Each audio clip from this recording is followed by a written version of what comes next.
Resolution is messed up. Gotta turn high DPI mode back on.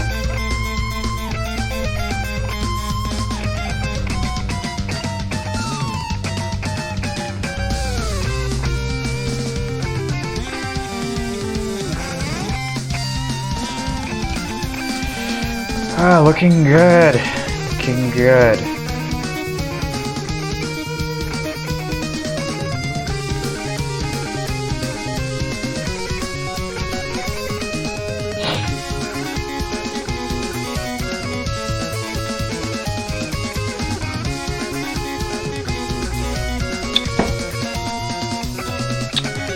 Okay, I don't know if anyone is watching, but I am gonna go ahead and get started.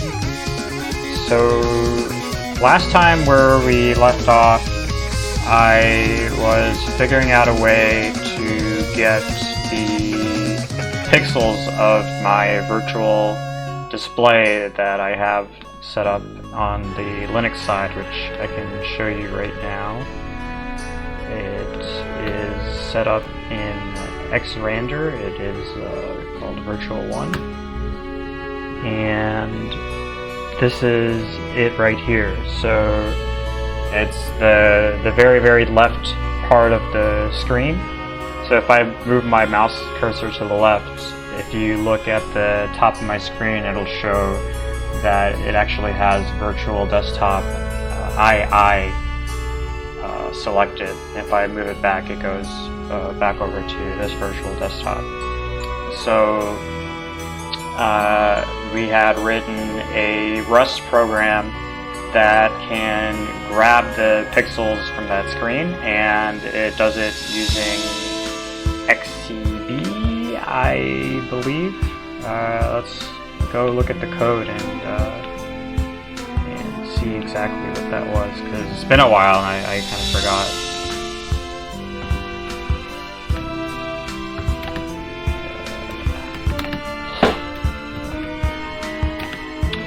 So this is the project, and this screen.bmp is the output we got last time. So I'm just going to kill it, and let's see if we can make it again by looking at this code. So let me open up IntelliJ, and we'll take a look at it.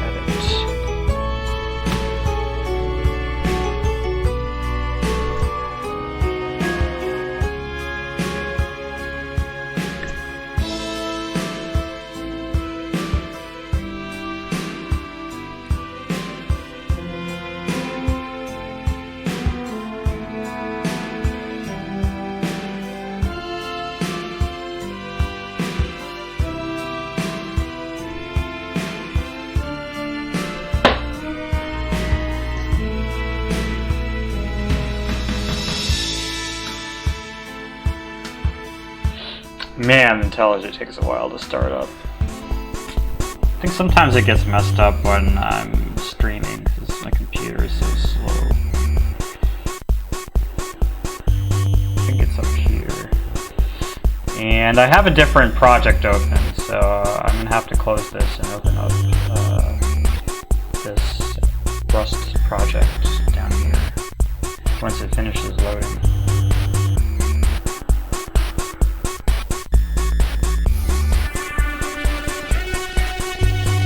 Man, it's slow.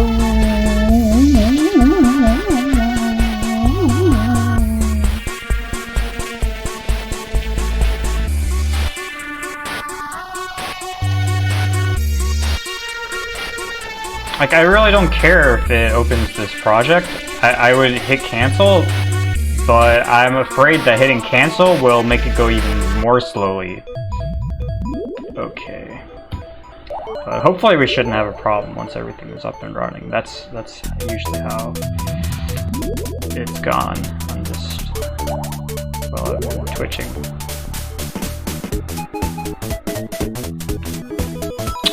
So now I have to hit Alt-M to bring the menu bar up, and even that was slow.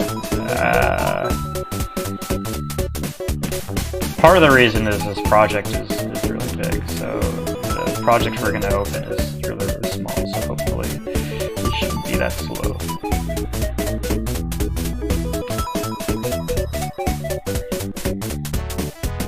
I think this is it, USB Mux.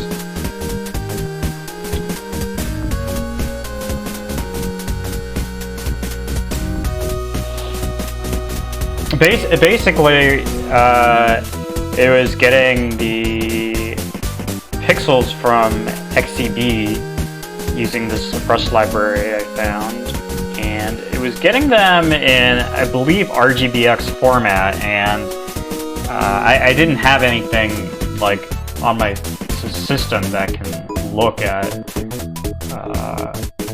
Is it RGBX? I think it's BGRX.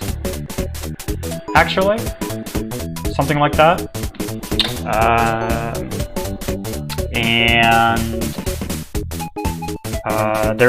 I found some code online to convert that from that format into BMP.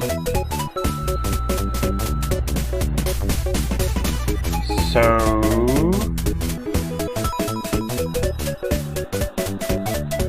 let's try running it again and see what happens.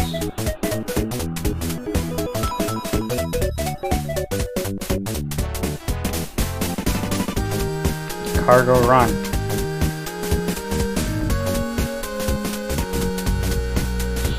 Oh man, it's so slow.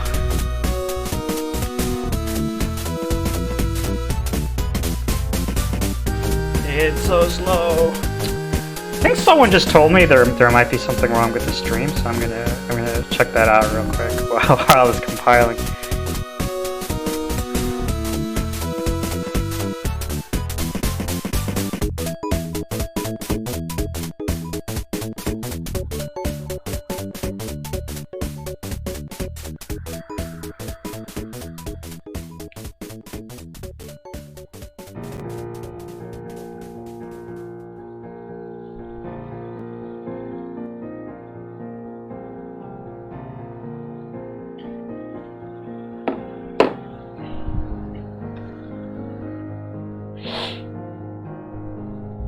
Yep. Compile those dependencies. There is a lot of XCB.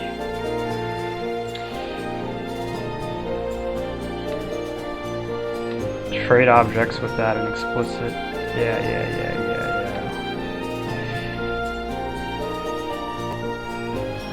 So I believe this is okay. I believe like the way we'd written it, it did actually crash, but it produced some output. No. Well, that's fun. We're going to be debugging this so we can get a BMP again. See, SHM image reply error 8. Okay. Where did that happen?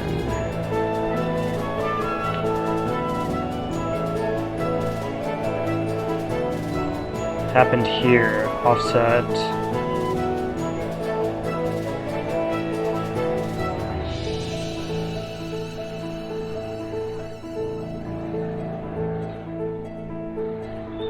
Okay.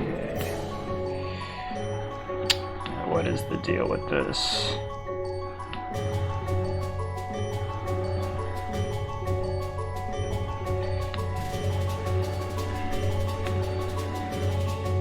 I wonder if it's because of this, like this roots. SHM image reply error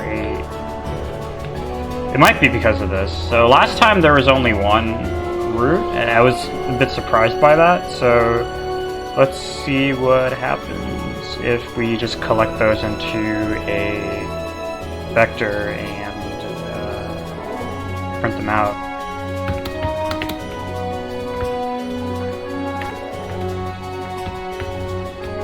I think this will do it.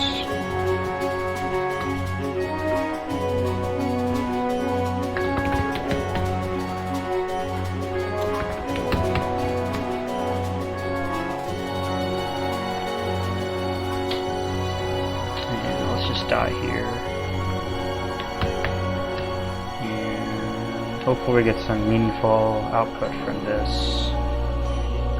It's like pretty awesome. We're like debugging as soon as we start. Stuff from last stream doesn't even work.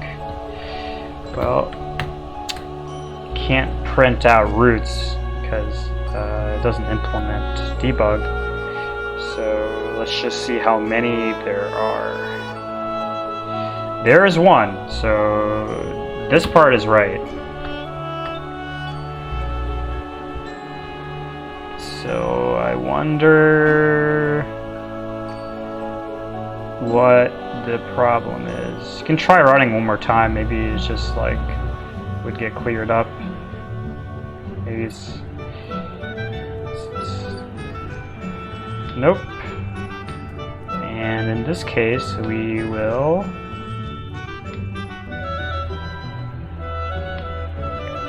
Google this error. Let's see what the hell that means.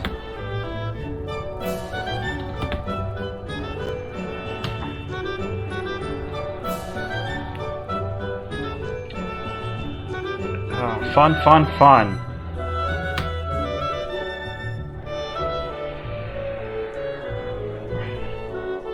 Apple open source?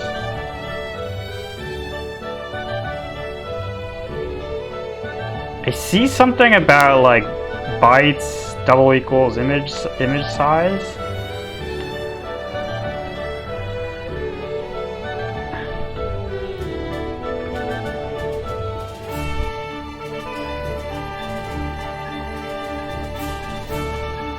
Okay,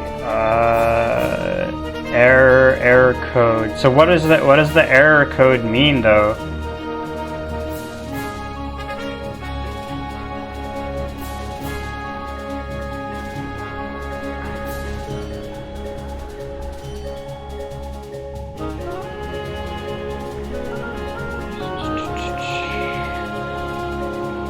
XCB, let's try this.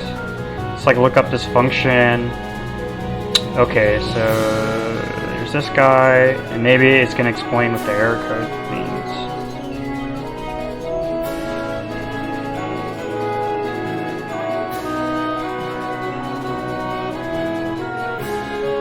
This request does never generate any errors. It does never generate any errors, huh?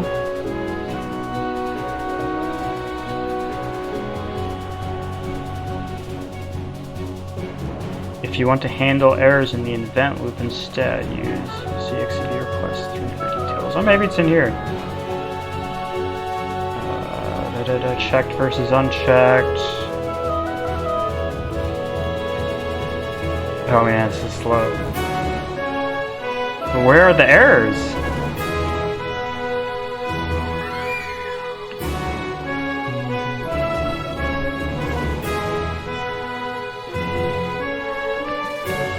I mean, whenever I press this button, I never get anything useful, but I'll try it.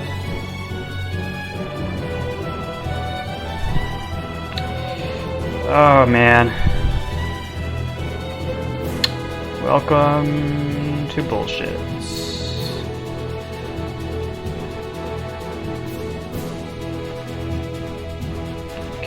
Happening here, shm get, which calls xcb image shm get.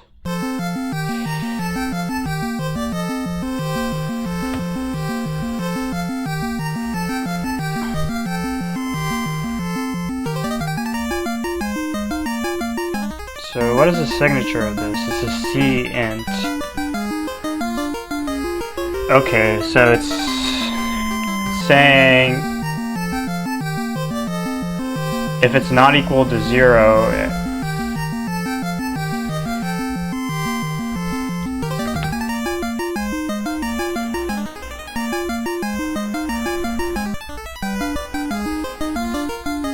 so it's actually calling xcb image shm get. So maybe if we Google that, we will find out about errors.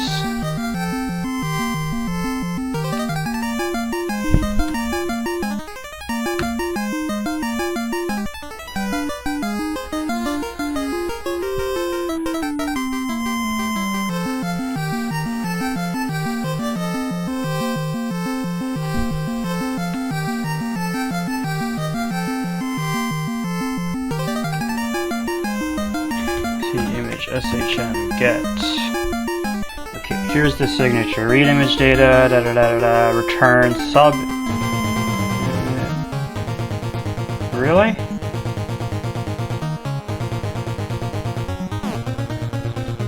Here's image. Problem occurs, the function returns sees it returns 1 otherwise. What?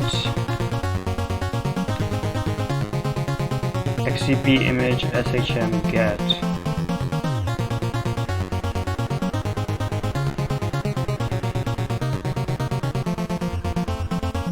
I'm gonna mess around with this a little more. What is this doing exactly?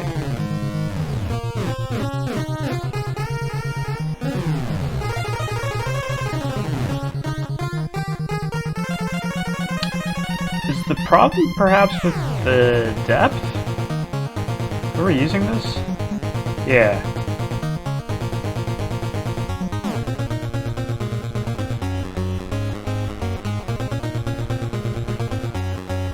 What happens if we change this to like 1.1?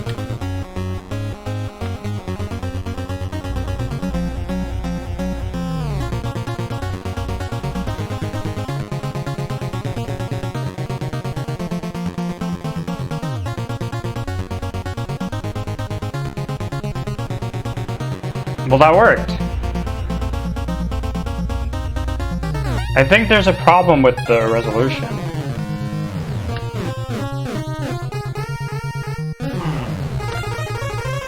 What's the resolution of that? 2736 by 2048. 2736 by 2048. I think it's backwards.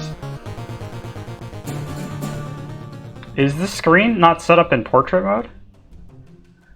It's not in portrait mode. I am gonna put it back in portrait mode. I might have completely messed up this stream, so I'm gonna fix the stream settings in OBS once this finishes. Oh no, it looks okay. It looks okay. It might have gotten messed up for a second though. That's usually what happens when I do that. Okay, that's what you get for hard coding shit. It is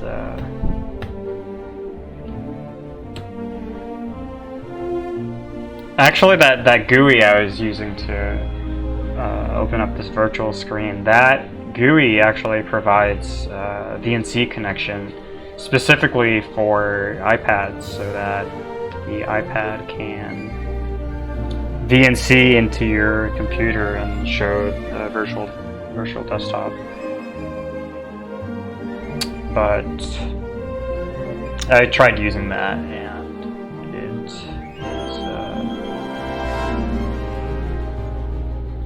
excuse me, it's very slow.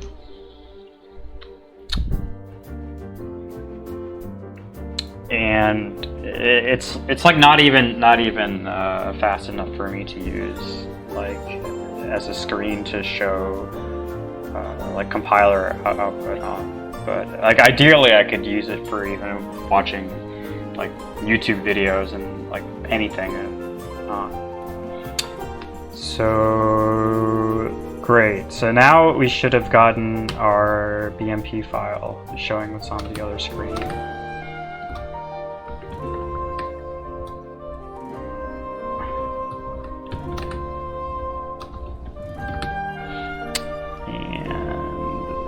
Something there.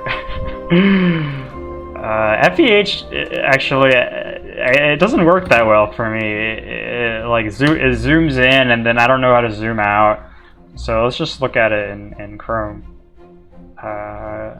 And and it looks alright. There's actually a terminal window that I dragged in there that I forgot about, and a web browser too. And so hopefully we get this showing up on the iPad screen, and then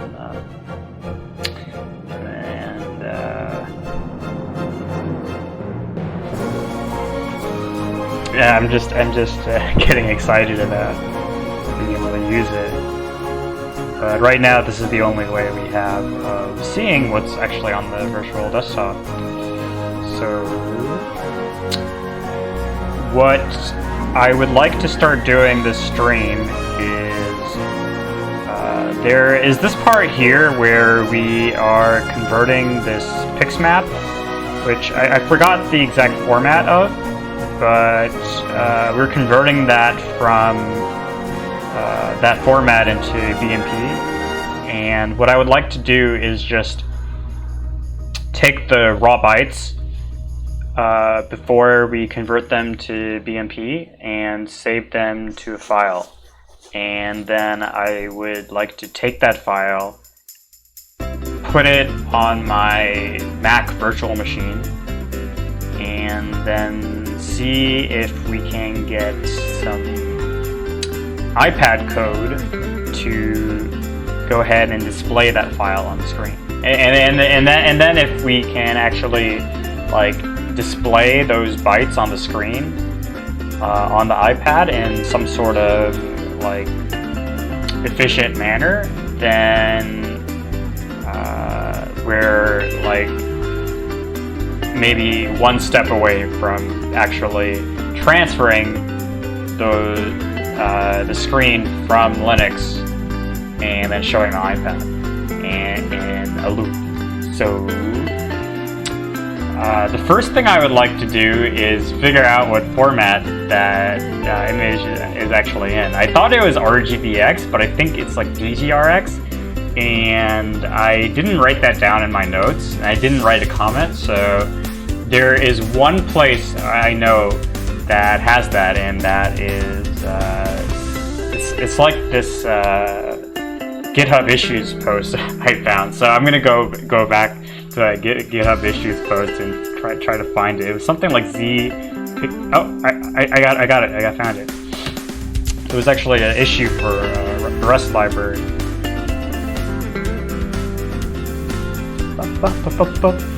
Yeah.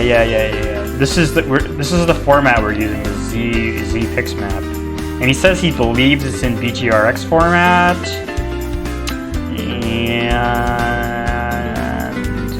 and this is like pretty similar code to the code that we have.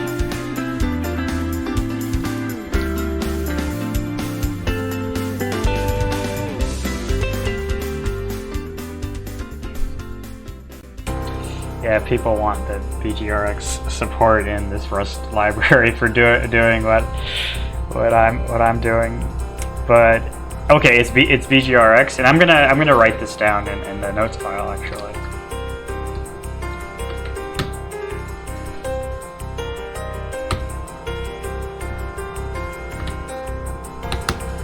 X Windows screen cap is in BGRX format.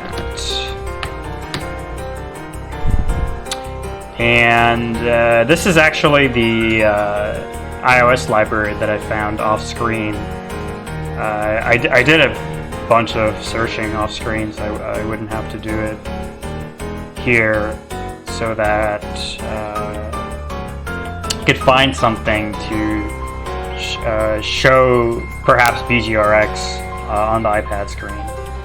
So this is the library we'll be playing around with, EEPixelViewer, and I believe it comes with some sample code which we can hack up. So the first thing I'm gonna do is like dump those bytes into a file, and then hop on over to the Mac virtual machine, and then just play around with them from there. So we're gonna hack up this Rust project to dump these bytes into a file. So here's the image right here, and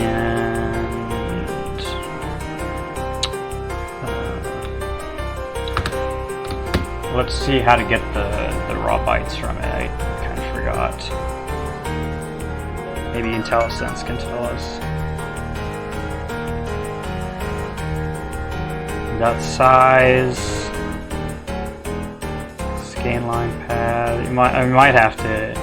Dot data. That's got to be it.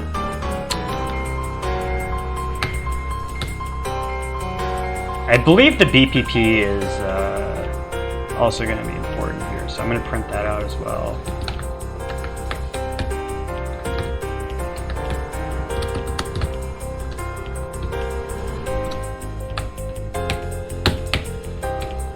And how do you write bytes to a file in Rust?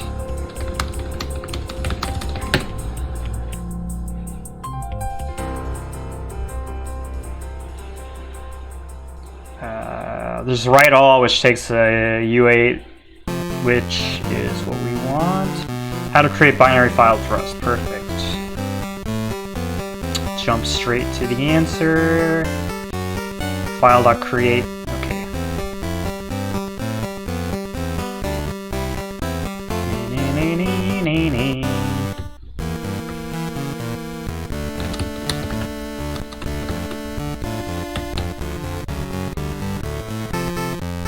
Image bytes.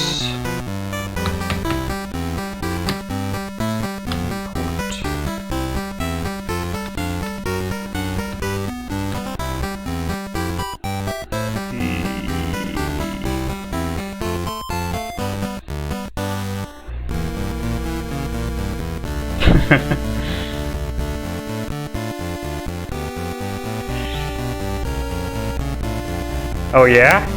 STDFS right?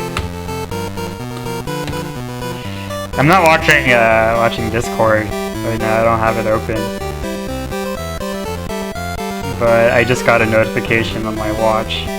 So this looks easier. Let's try it. Maybe you can communicate over notifications.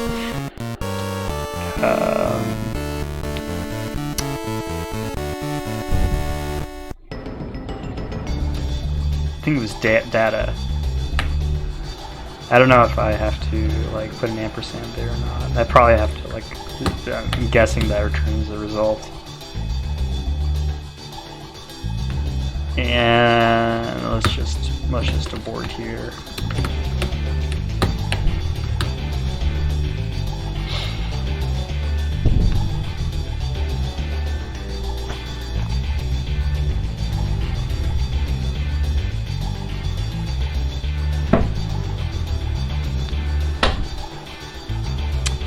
Okay, I think, and then the BPP is 32. Great.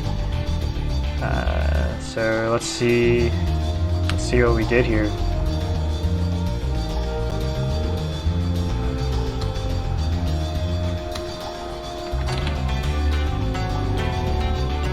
Yeah, we got it. We got a file.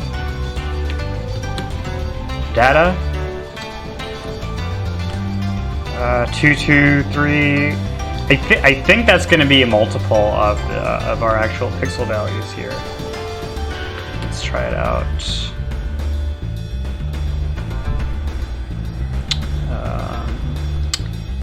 Then copy it to the clipboard.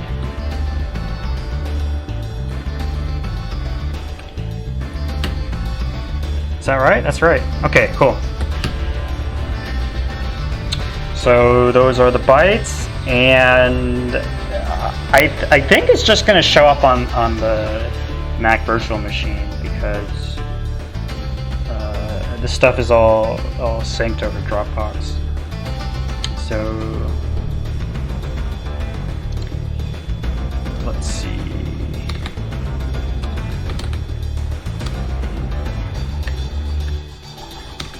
Let's pull over the chat window.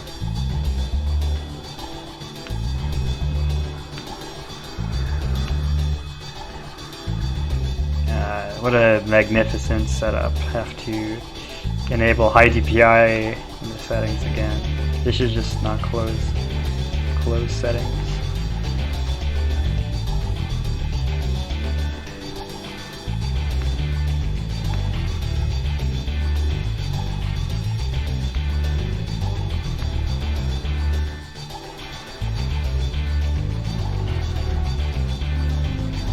It's kind of weird music.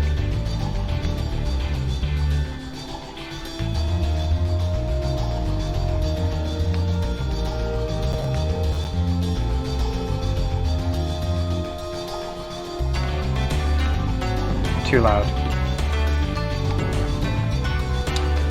Computer's really chugging right now. Like if I tell it to turn the volume down with the hotkey, it does it like seconds later, like 30 seconds later.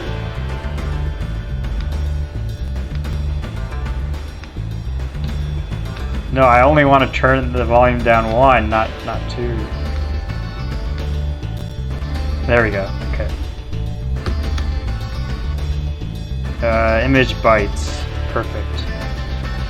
So let's open up Xcode.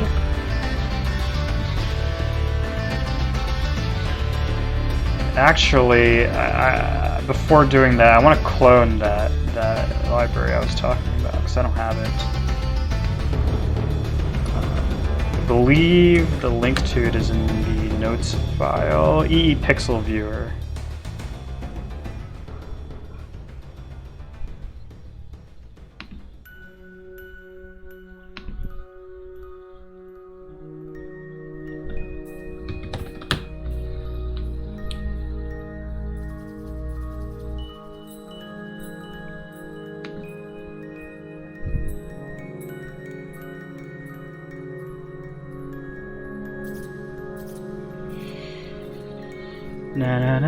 Okay, so let's clone this guy.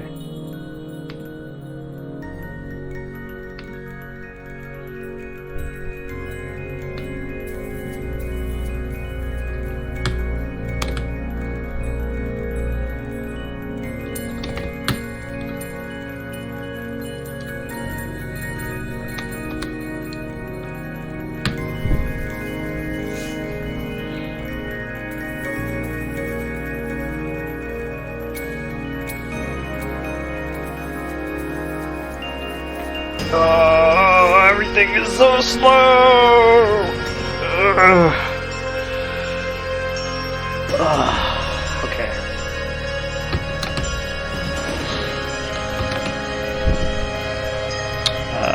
There's a sample project in here, so I wonder if we can just use that to do our bidding.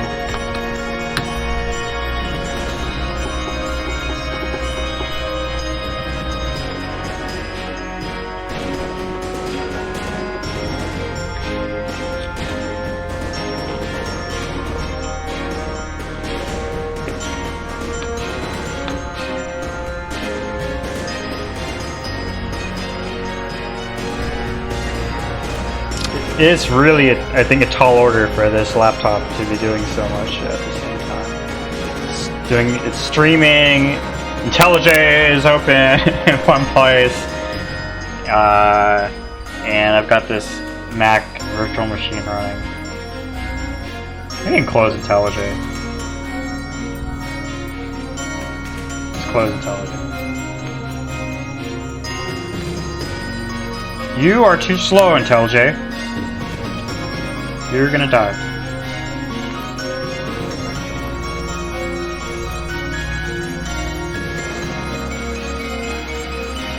Where is this music from? Wild Arms. So I actually always play Rainwave All game music radio. It's my favorite internet radio station. You can vote on which songs to play. They always play like a lot of sweet Japanese game music, which I'm a big fan of.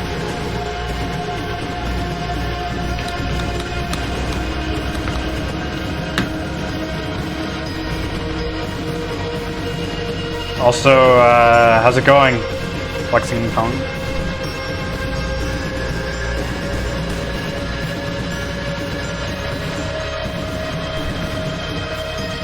Good to see you again.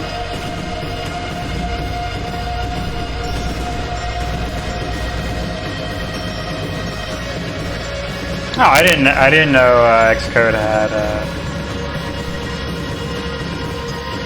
Markdown highlighting built into it. So cool. So this is their sample project. EEPixelViewer. And it looks like I can even run it on my iPad, which we have right here over Skype. So hopefully we can actually see what the hell this thing does.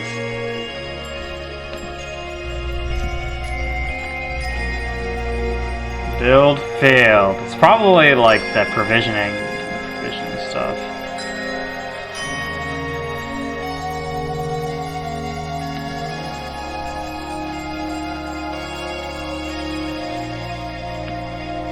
Yeah. Yep.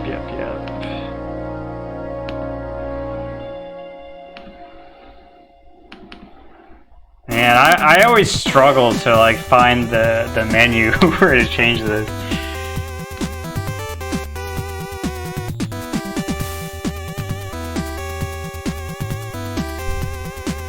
Add a new account or verify their account and target EEPixelViewer.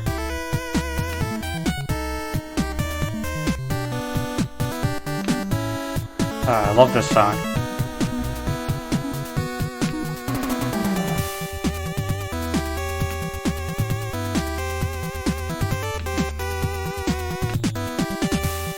I think it's in here, but I don't want to look at issues. Oh, yeah, I don't want to look at issues. I just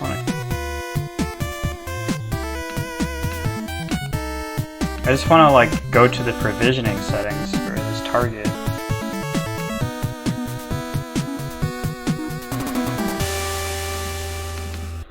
Is it from double clicking it?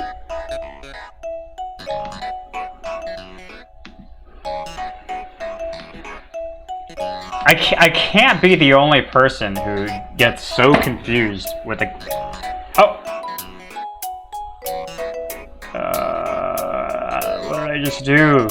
No, I don't think I want that. Whatever that is, and however that showed up. Okay, here we go.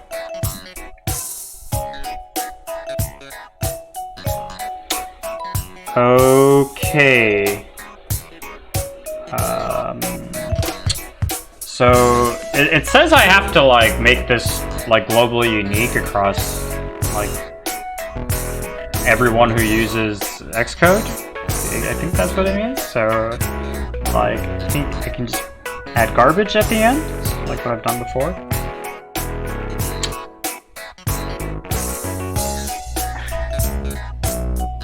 And for some reason my Xcode or like Apple developer account is forever on my mom's name because I signed up for an account when I was 17 and like it doesn't change it for whatever reason. And I was 17 a long time ago, 16 years ago. Okay, so maybe it will run now. Is this thing active? It's active. It's active.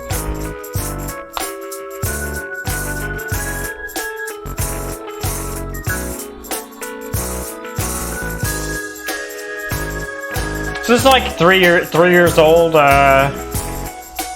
repo, I think, from GitHub. I'll be happy if it builds. Hopefully it's like not some total bullshit program that isn't anything like what it says it is.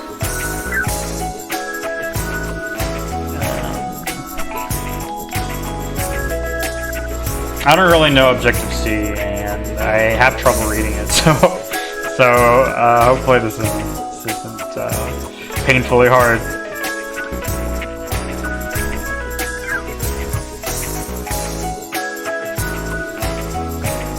I see like BGRA. I think that's the closest thing to our format. We're using BGRX.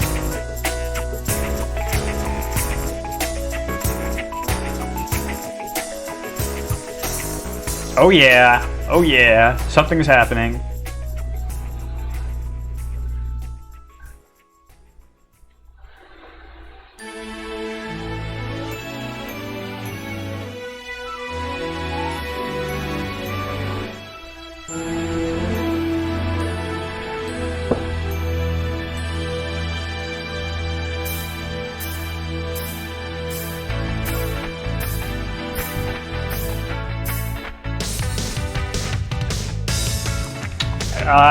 It says it's running, but nothing's happening. Oh!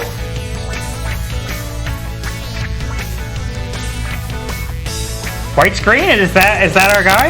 Is that all it does? Oh!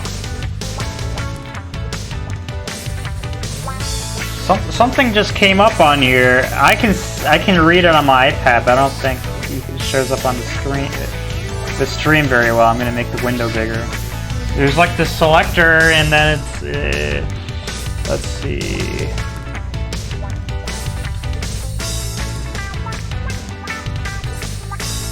So there's these list of file names on the left, and then a list of like formats on the right.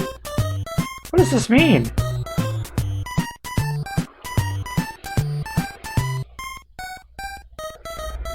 I think it's possibly like decoding these images, like these PNG files, to these pixel formats, and then showing them on the screen.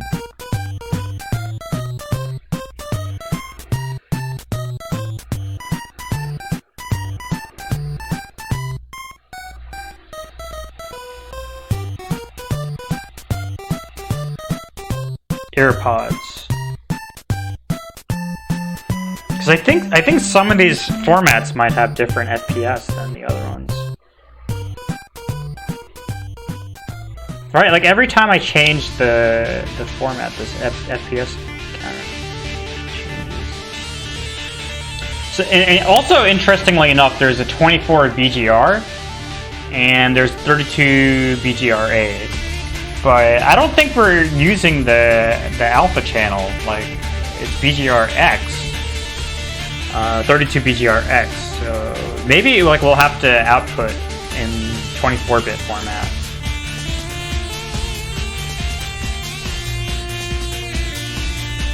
I mean 24-bit color depth instead of 32. But happy to see, nonetheless, that something is working. I'm gonna make the iPad window small while we're not using it, and just throw it here.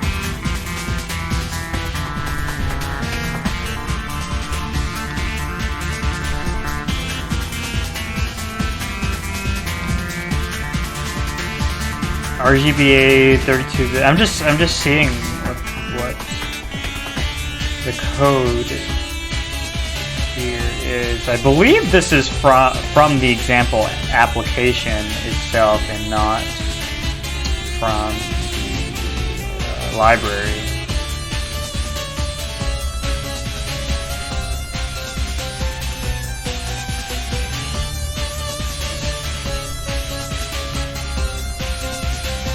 Like I'm not sure which of these files we actually have to drag into our project to use them.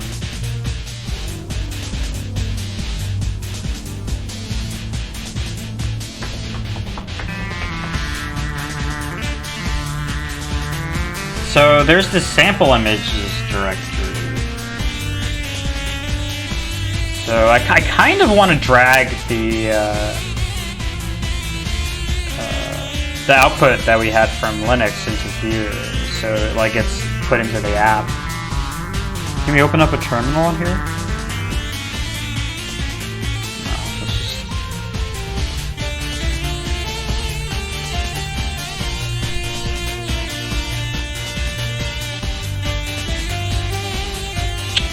I thought Mac had a like open terminal here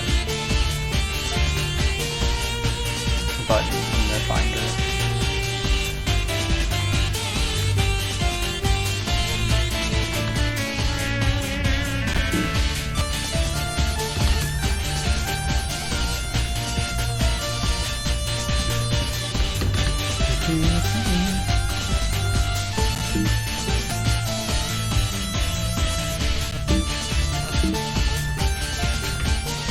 What was that file called? Image bytes.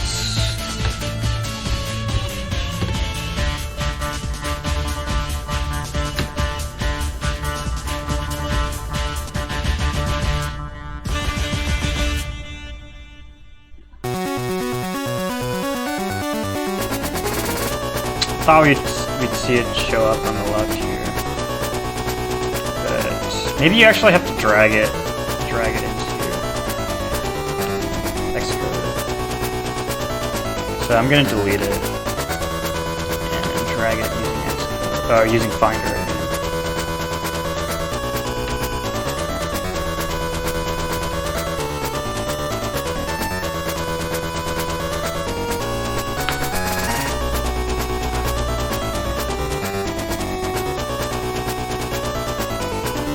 That's not what I meant to do.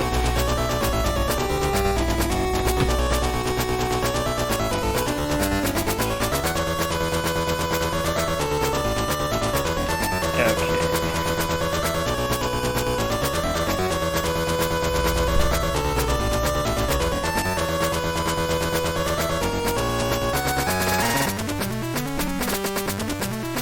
What does this mean? I don't know what that means.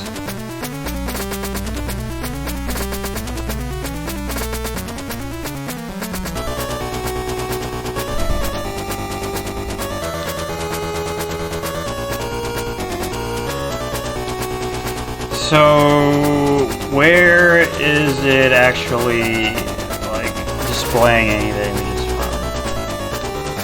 So, like, this is what I'm guessing.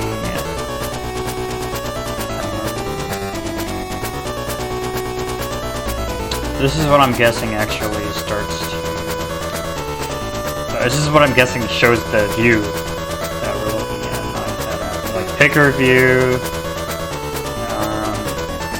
Maybe we can, like, just override all of this. So it's like image data from UI image, and it looks like this returns something called raw data. I wonder if this uses, like, some format somewhere.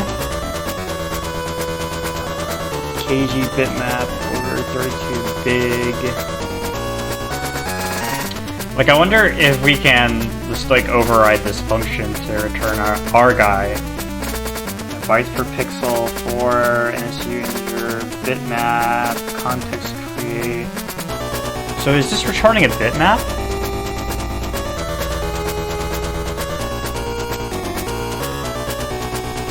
Let's see what it calls this.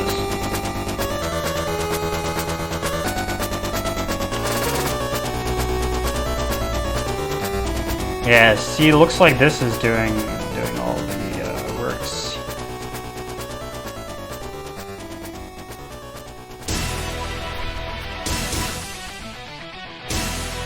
Did select row, and then this is the callback. And I just want to hack this guy up and just have it open up our bytes. NS string image to load, picker view, select your own component. Is that a file name?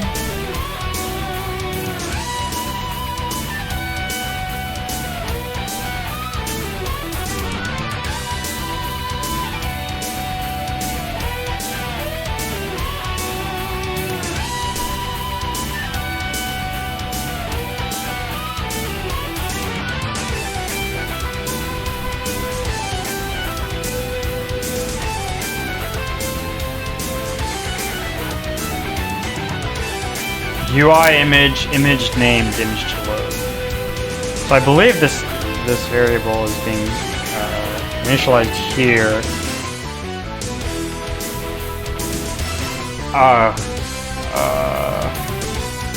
It's so slow. Okay. So I believe if I highlight this, then the editor will go ahead and highlight all the places it's being used. Is that true? I think it's like trying to do that, it's just like very, very slow. Is that true? No.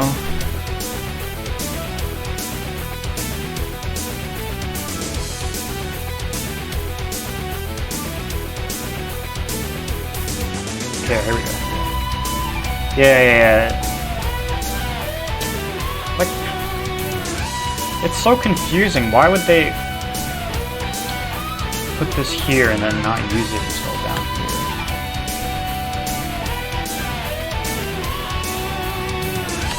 I'm gonna move it.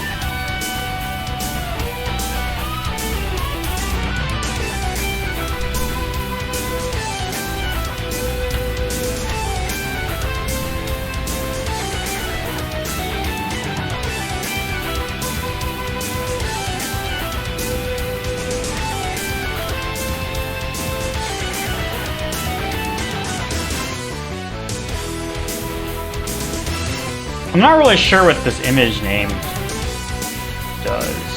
And then image data from UI image raw buffer. So, I mean, actually, I think this whole part we're not going to use. The image buffer, source image size. Where is it getting that from? Here, width, and then width times 4. Is that like?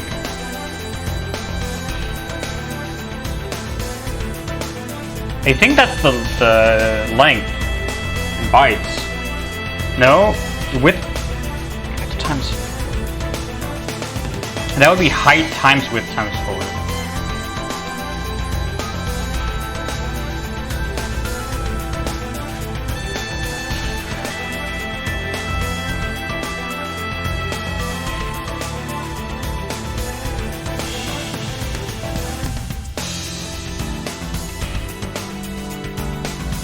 So it's like if the image is,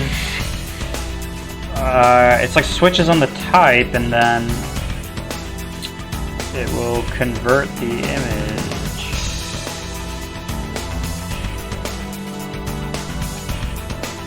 I think it's doing that.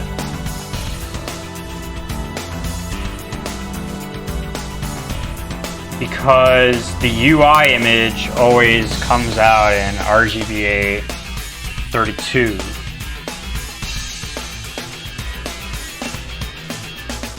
So this like we don't exactly need either.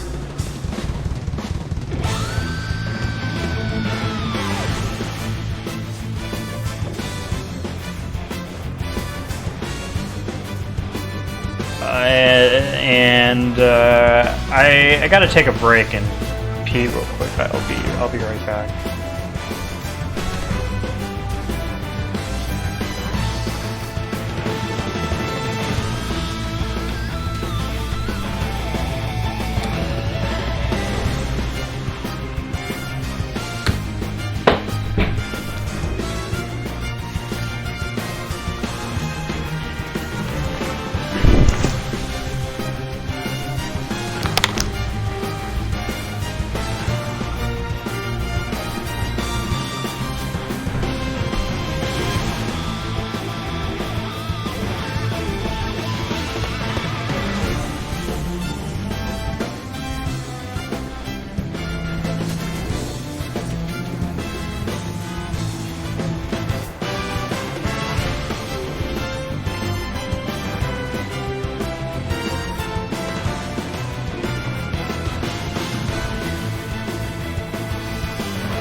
Whoa!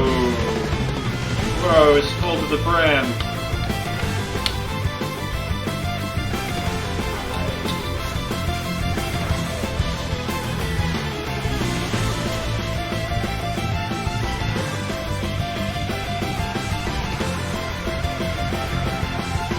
Found this really awesome brand of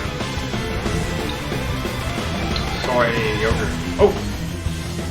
Oh! There was a bubble in the yogurt box in a pot.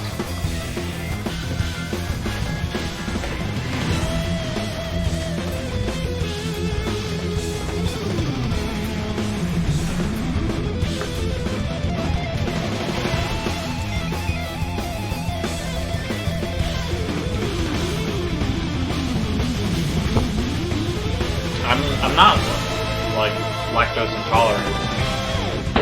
I think I tolerate it pretty well, but I don't know. I like trying different sorts of yogurts.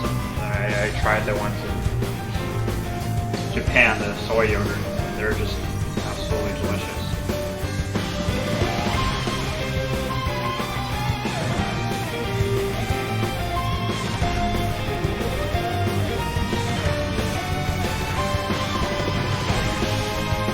Curious why it frees the source buffer data right there.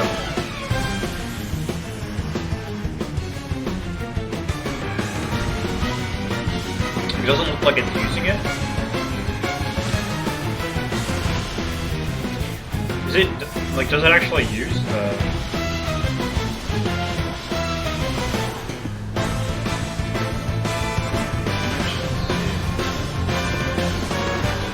Pixel Viewer, Pixel Format, Content Mode, Source Image Size.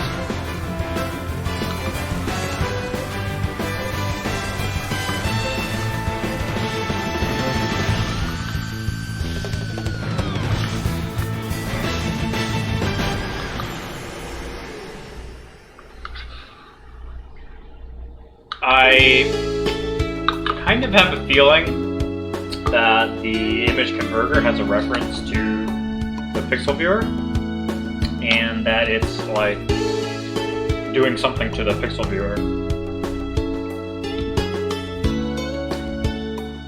So I'm gonna check it out. I think this is what it's calling. Let's actually verify that.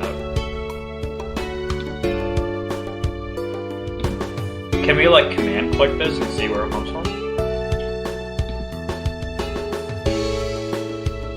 Yep. Yep.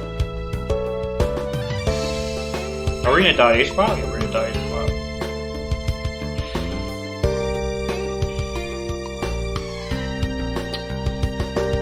Okay, so that's the definition. Can we see how it was constructed?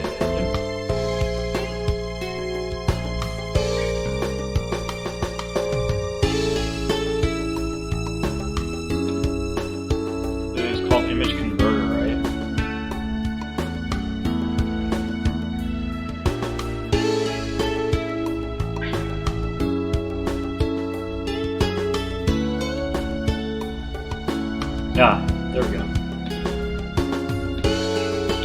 What's the name of this function? This must be some sort of initialization function. Yeah, view did load. Sounds like view did load. But it doesn't seem to have a reference to Pixel Viewer, actually, which I thought it would have. Right, it's like allocating the image converter, I guess, calling it net.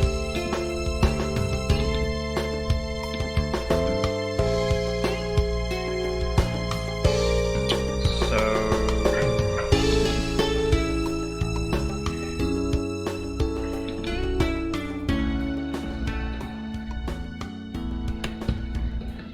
image converter. What was it doing? It was calling Yeah, it's calling these functions like RGB32 to 3 planner, blah blah blah. So to these functions.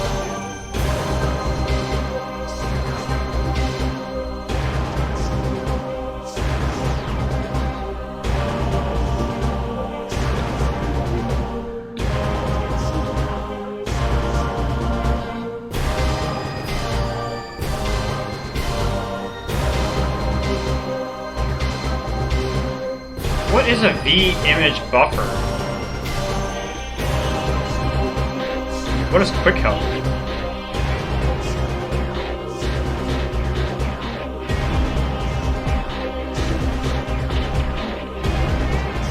The basic data structure used by V-image functions for passengers. Not attempt to read pixel data. Yeah, but what side?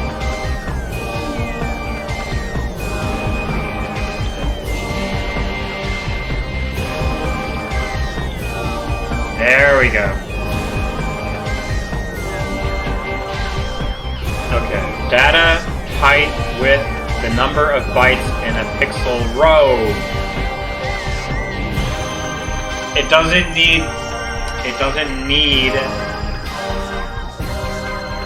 the number of bytes in the whole image. It just needs the number per row.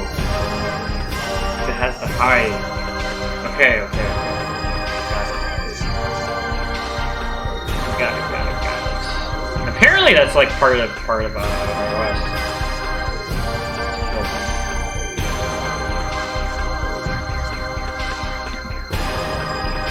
Okay, so it's like RGB32, blah blah blah.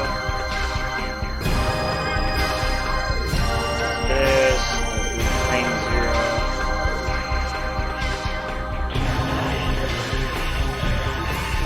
So I believe what this does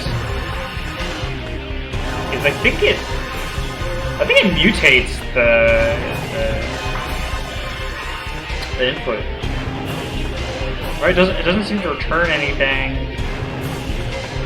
And it does this like for mute channels business. I think it mutates the input.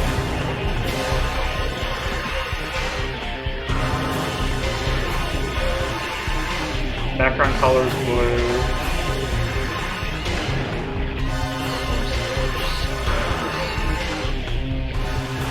So basically,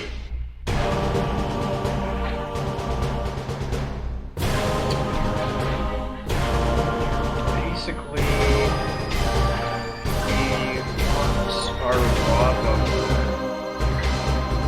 How do I load?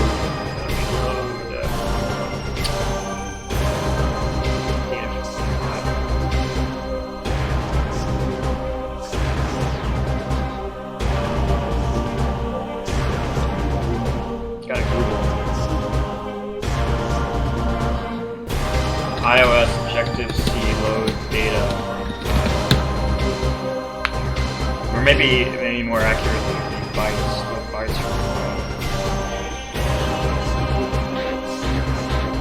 and it's data with contents of file.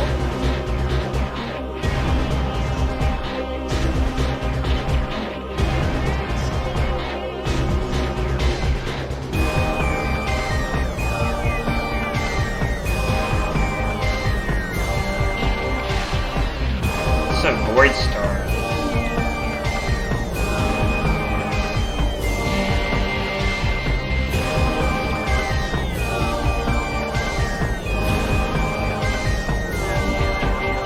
How does this go? Where does this come from?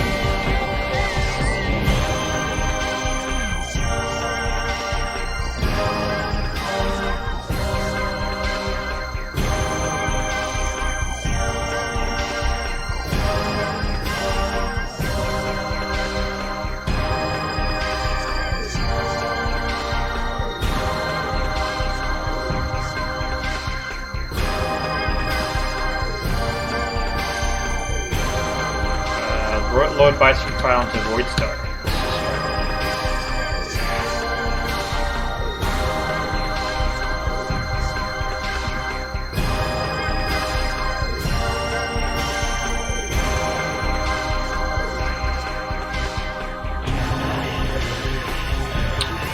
Or is there a way to like get a void star from Xcode?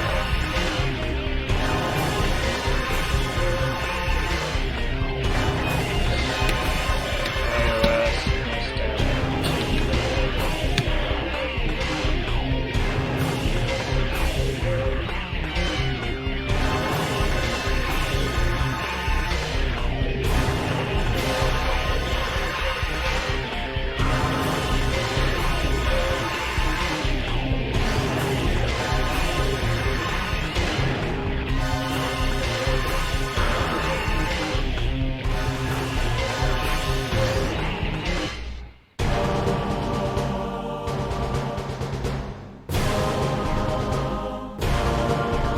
Okay, so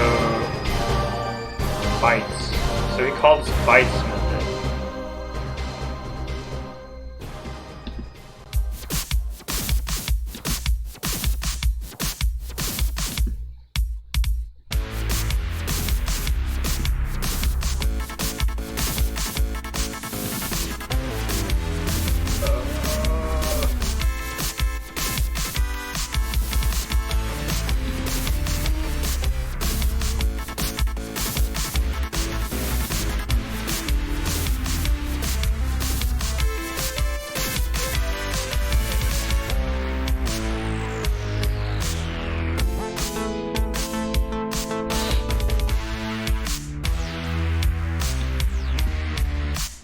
Should probably try to use a browser on the host. It's so slow in this VM.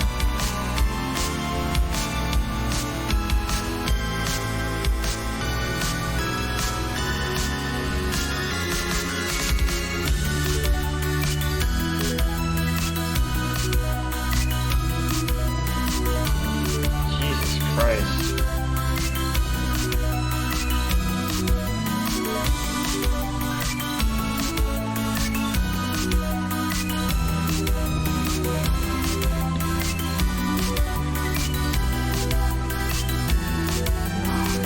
Objective-C code really scares me for some reason. It's like...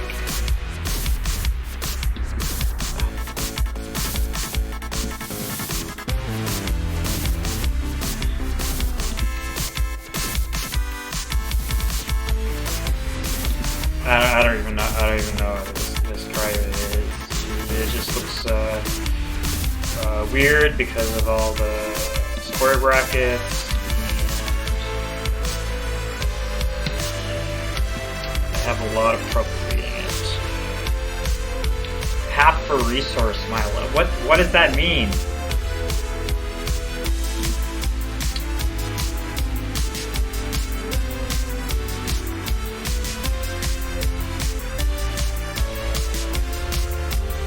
Of type txt.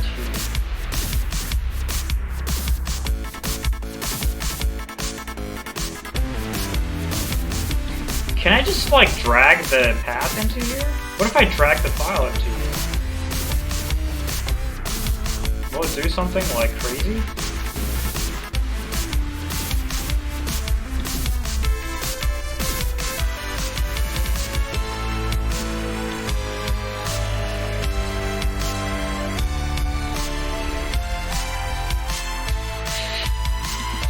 I should just be able to drag the file into there.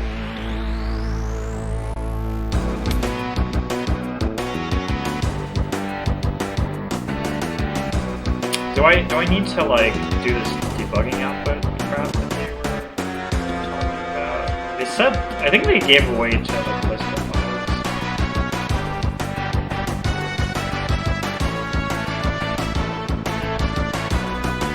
No.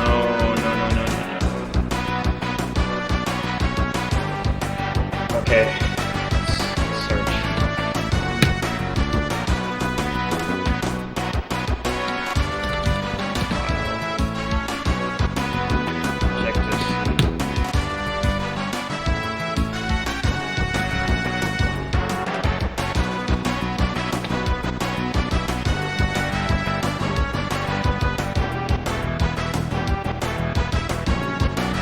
What's the path?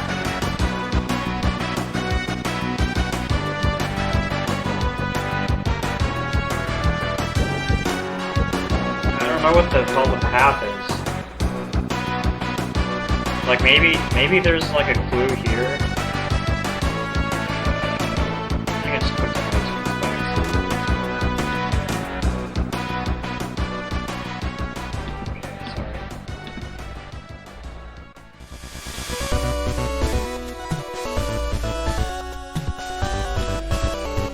And I think I saw something near the top. Referencing files.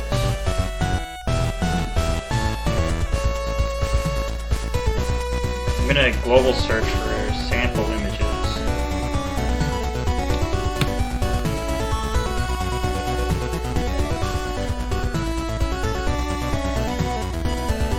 Huh, interesting. My iPad says it's not being charged.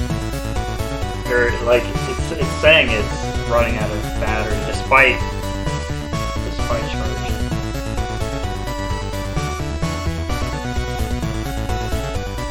PNG. Huh, there's a P list here.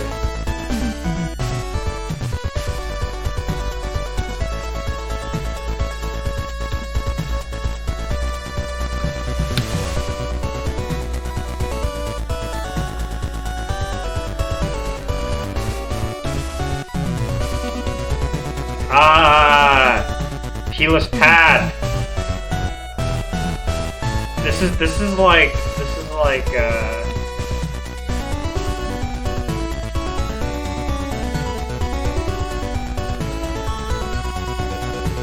our guy.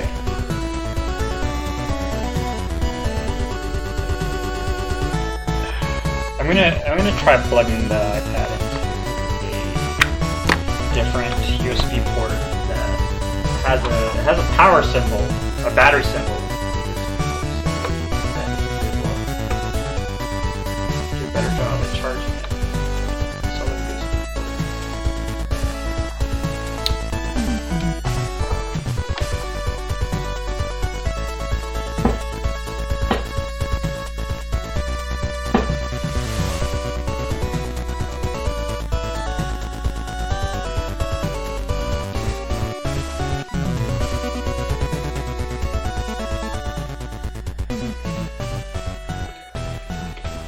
there's like, I got this program that knows such device.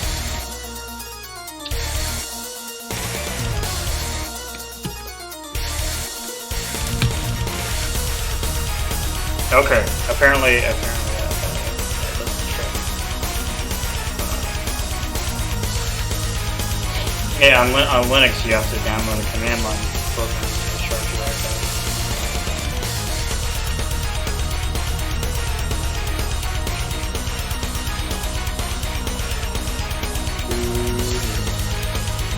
So somehow, like this key list is in the bundle, and I've got a copy.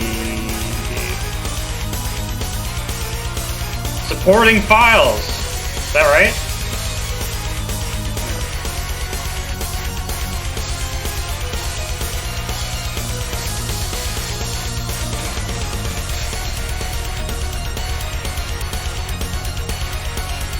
Like, is this gonna be in the bundle?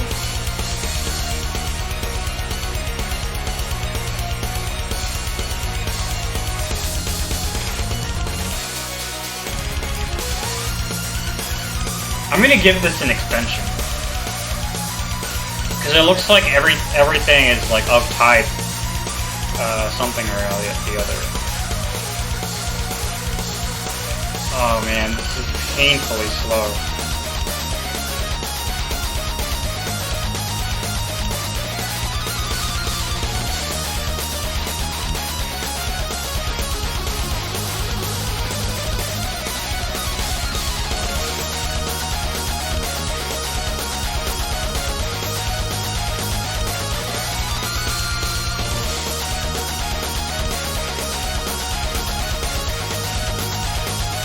Oh, is it like it's trying to show the fucking it's trying to show this giant ass file on the screen.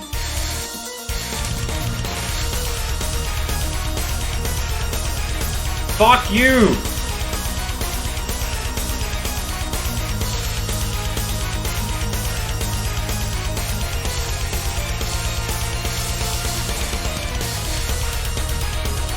Oh my god.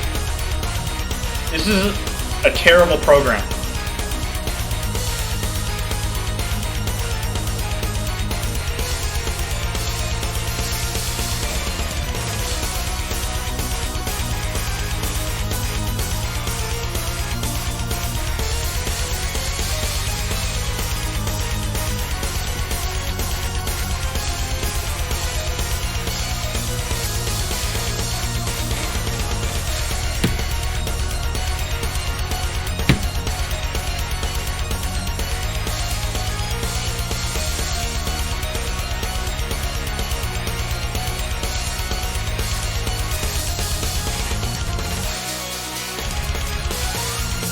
Yeah, I didn't know it was this bad. And earlier I was trying to get this example program to run on my account, and I was trying to find the menu where you can like change the provisioning options for a project, and I've had to do that so many times. And it still takes me like 5 minutes to find it every time.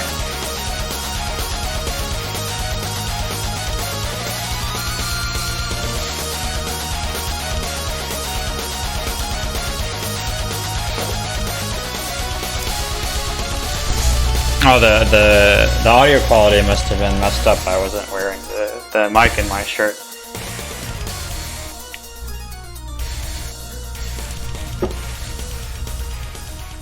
It's like I don't know if the rename I did registered.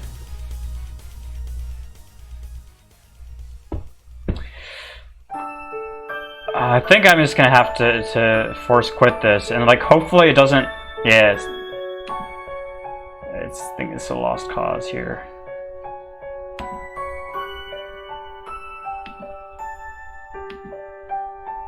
Oh, the rename succeeded. The rename succeeded. Maybe it's salvageable.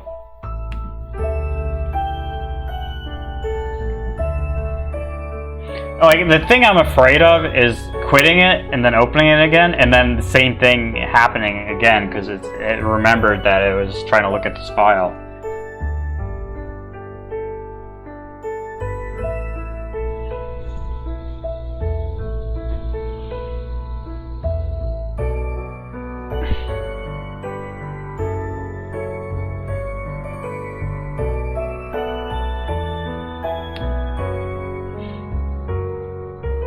Goodbye. Why is iTunes open?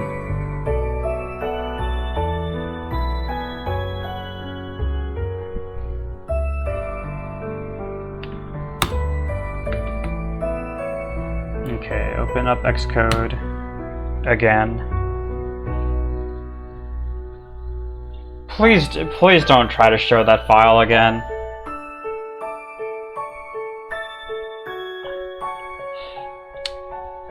Like I didn't even realize it was trying to do that. I just thought like my virtualization was like randomly being super slow for like some other reason.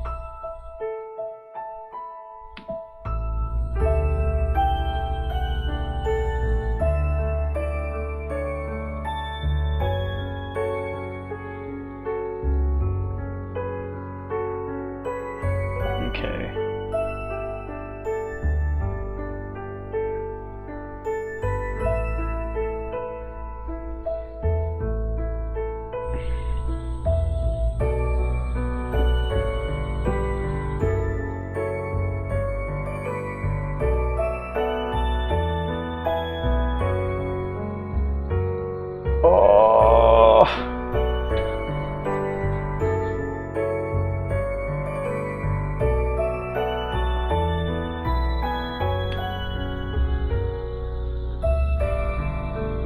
Honestly, it might be faster at this point to trash the repo and then just redo everything I did again.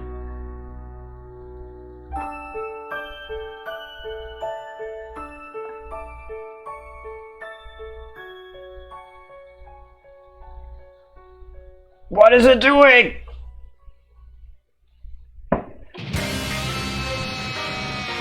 Yeah, it's trying to fucking show the image file again.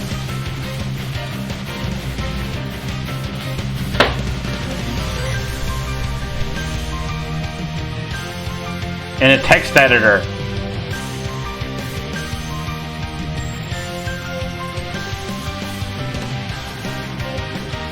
So basically, just killing it had no effect.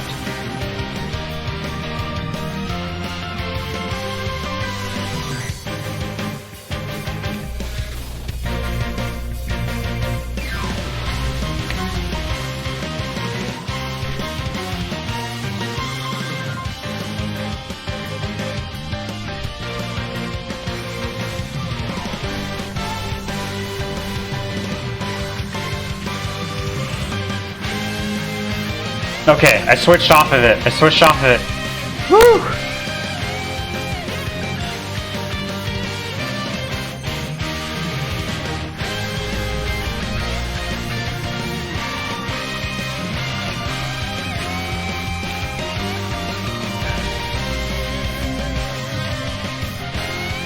Okay. View controller.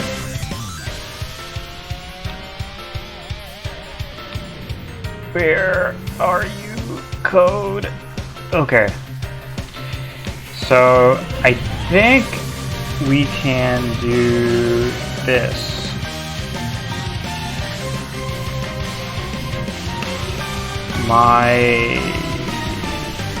Not my, image bytes, and then let's say of type bytes.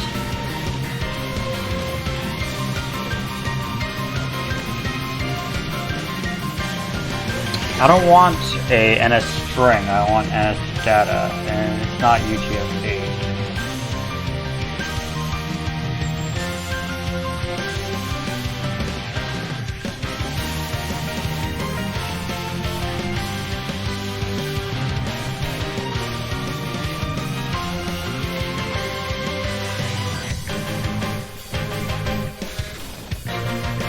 I believe the answer is here.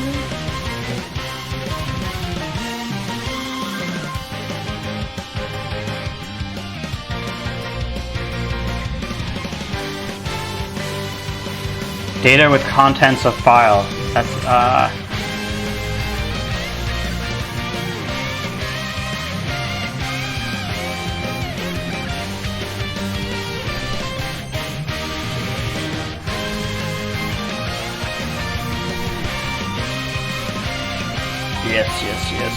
yes.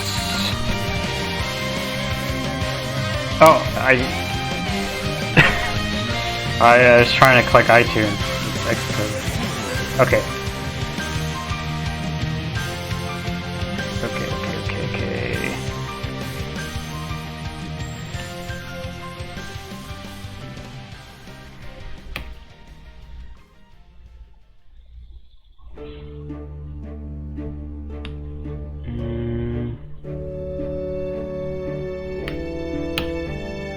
I don't know how to tell if this worked or not.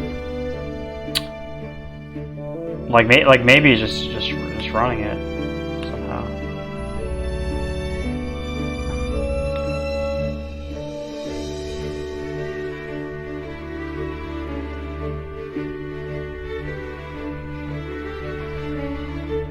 Look how slow this is.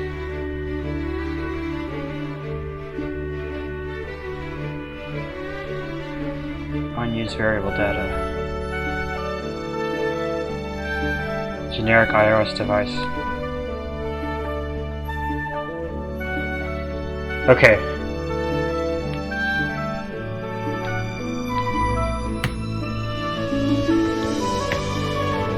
I wonder if we can just like nslog data, and like hopefully it doesn't blow up the console here.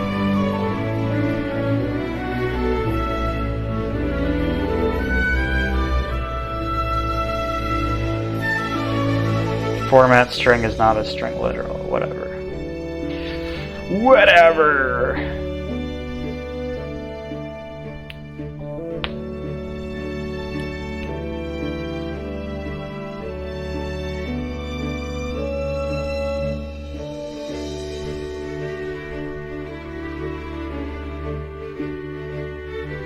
just waiting to regret logging that.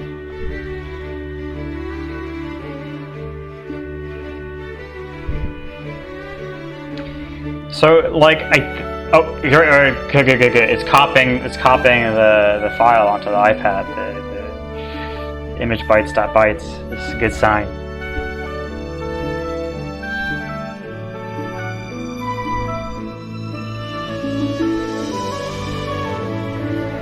Just make this bigger.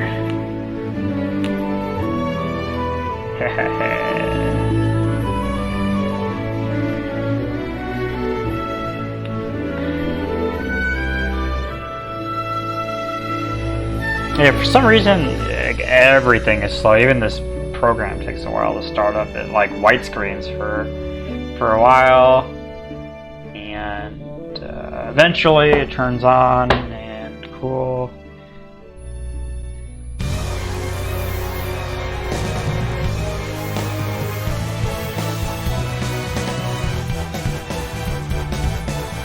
I believe it's doing something. I believe it's stuck doing something right now because the UI is like locked up for me. I'm hitting the iPad and I see nothing. Whereas last time I could actually control the UI. I'm touching all sorts of stuff, and there's like I loaded this black bar.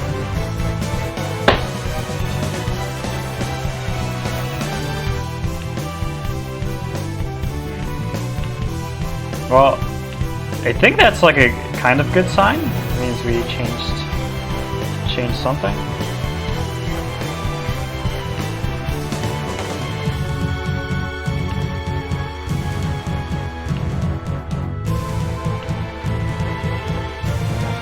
I'm gonna kill it, and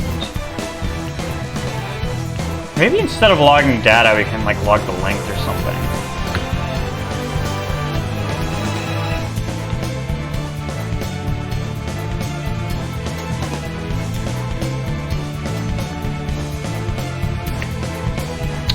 I think the way you made a format string was something like this. I think it's printf style.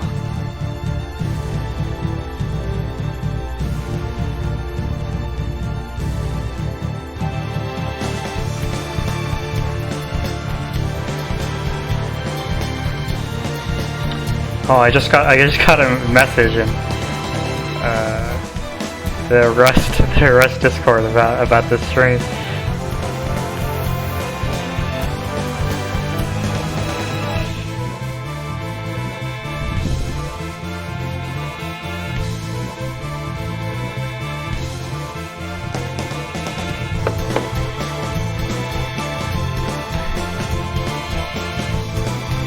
Oh, there was some output actually.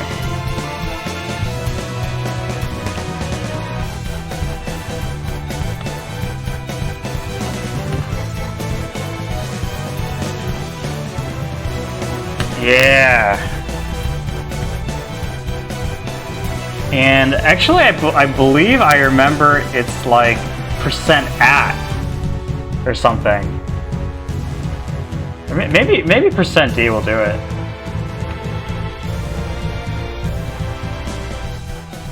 What is that warning? What is that warning?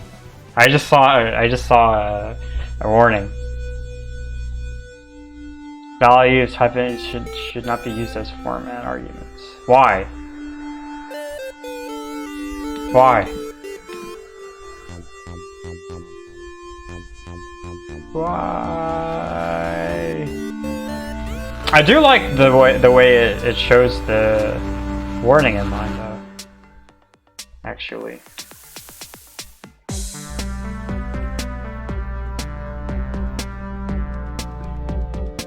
Hey! So now the UI responds. But why isn't there any output here? Was it really like blocked? Like trying to print the output?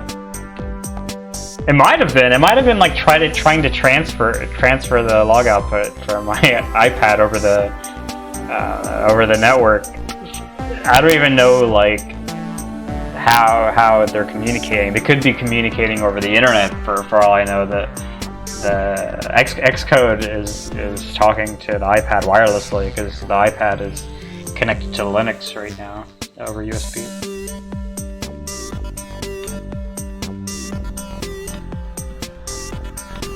I did see some output when I stopped last time. So is it gonna like print stuff out when I stop? No.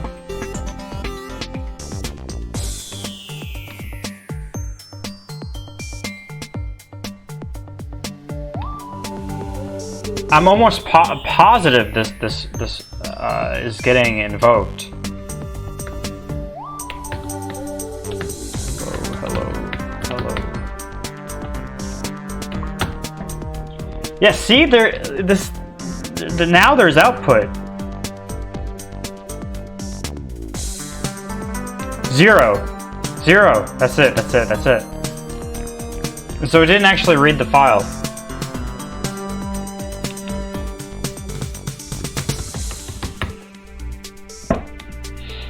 It's pretty interesting that we have to wait that long to get any output. But this definitely didn't work. Like, I wonder how you get to, like, do I just remove the path? Maybe I just remove the path. Maybe it's just like a flat list of files.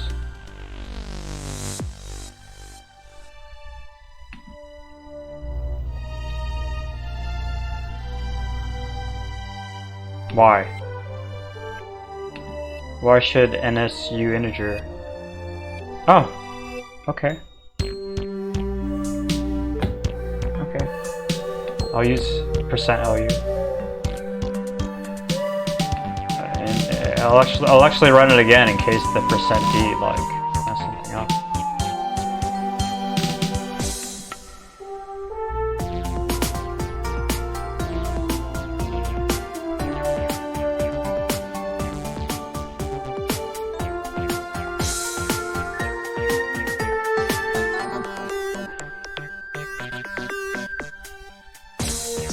What are you doing?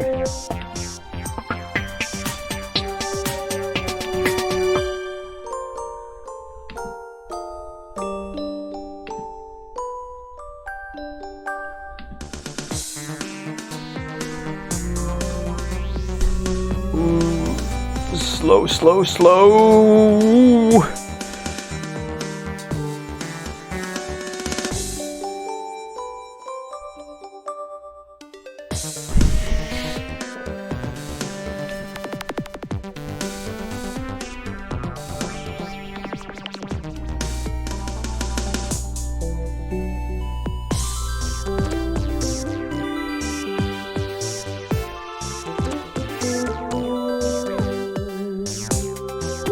If this doesn't work, I'm going to move the image file to the root of the project.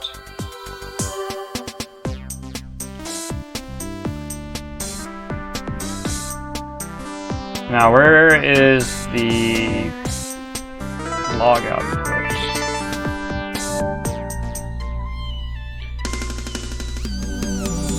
Okay, so we're able to mess around here. No log output yet. We'll still be transferring it to Xcode. Maybe it's gonna work like last time where we hit stop and then like several seconds later it pops up in the log window here. Wait a little bit.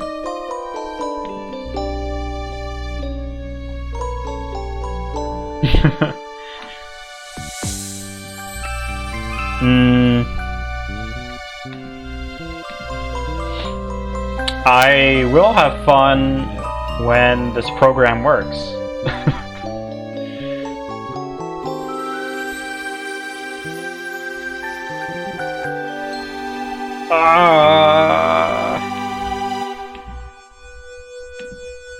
Where are you? Log output.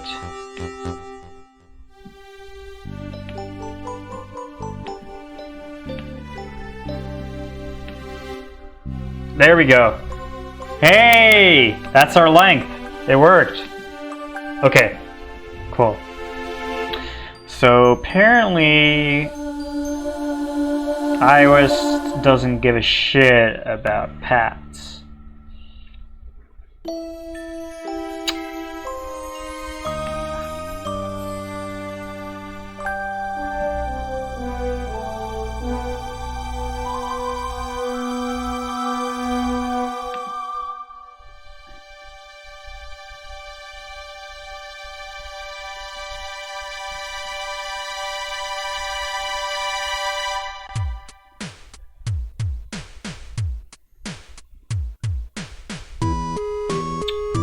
Okay, so instead of raw buffer, let's call this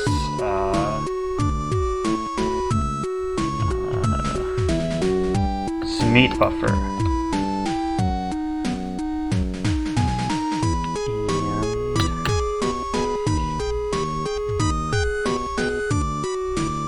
void star meat buffer equals data. I believe it's just called data? Is that right? There's a method on NS data that returns a void star.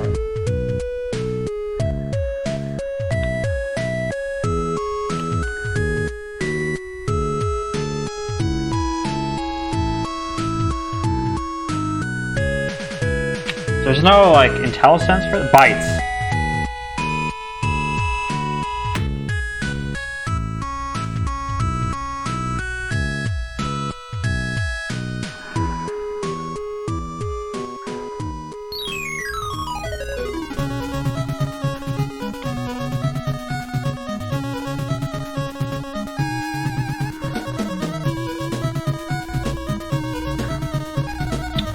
Do I have to call like malloc or something first?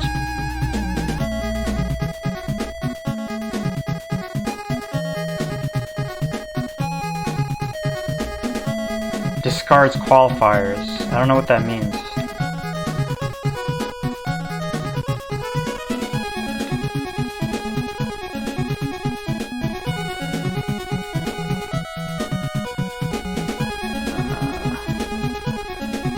I'm gonna Google this.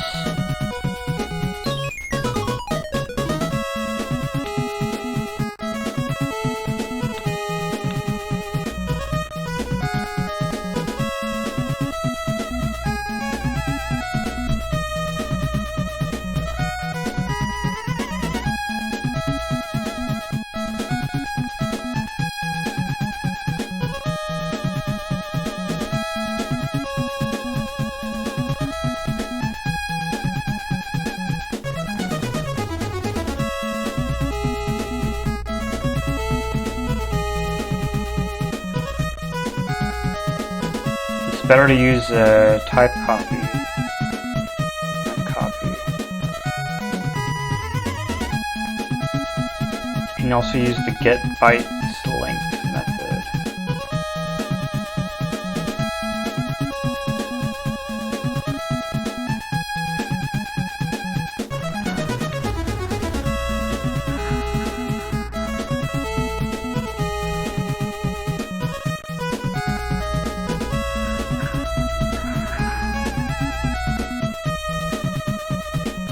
Yeah, this is... I want to do this.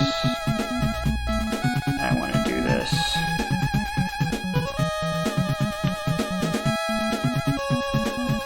Let's do this.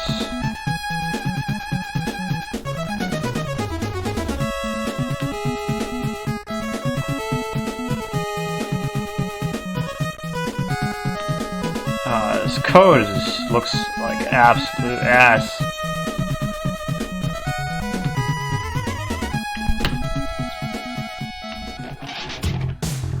Really don't like this language.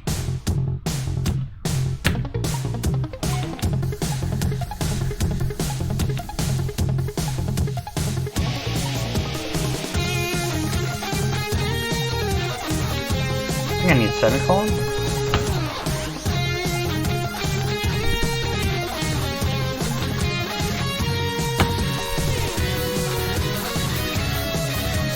Malloc.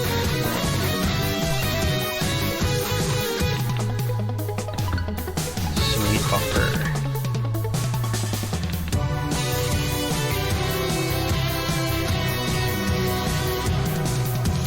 Yeah.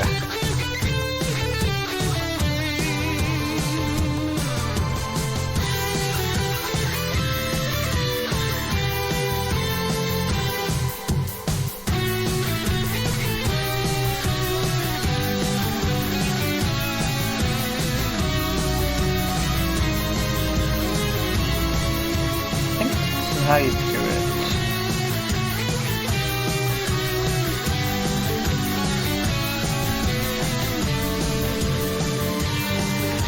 Get bytes takes length, right?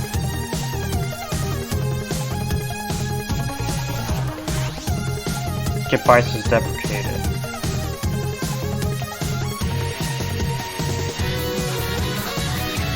Oh.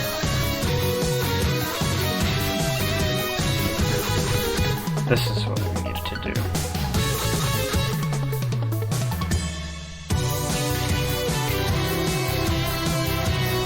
Okay. Getting somewhere. Now what's the height of this image?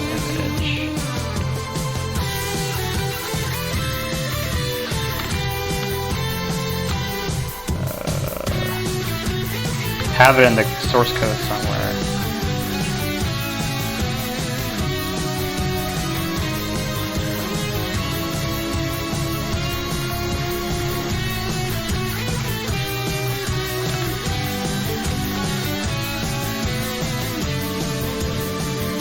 (2048 by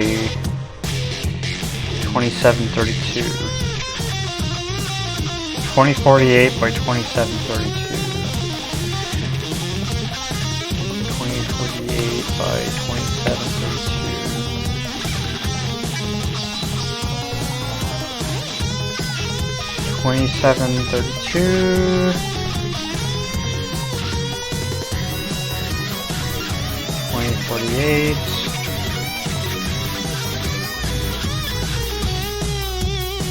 Ah.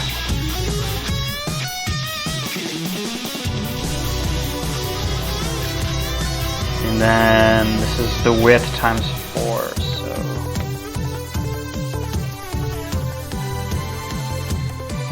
pixel format. This we also have to assign ourselves, which it's gonna be like that. I'm gonna try the 32-bit BGRA.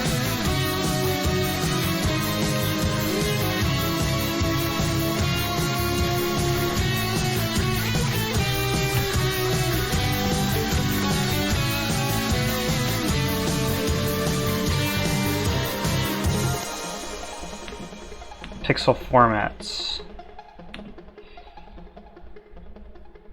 This should have all of our pixel formats.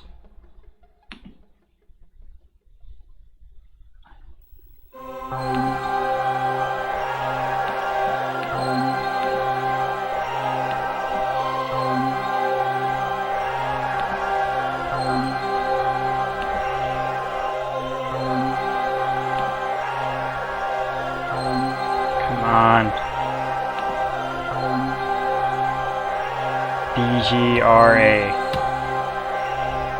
This is what we want.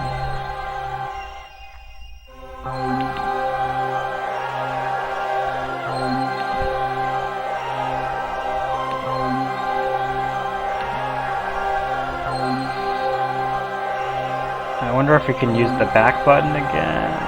No.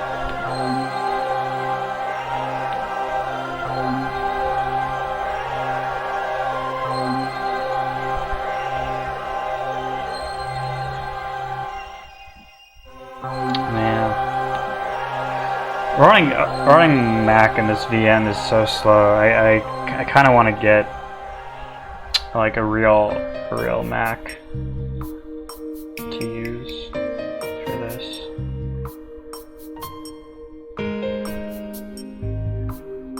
Oh, the pixel formats were all down there.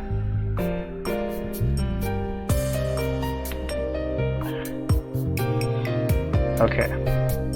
What is content mode? I think that's like the scaling and stuff. We can just leave it. Source image size.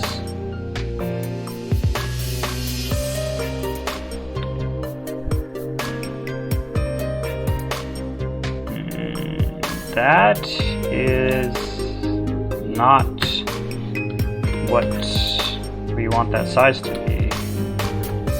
Wonder if we can like make a new one. I'm guessing this is how you make a new one?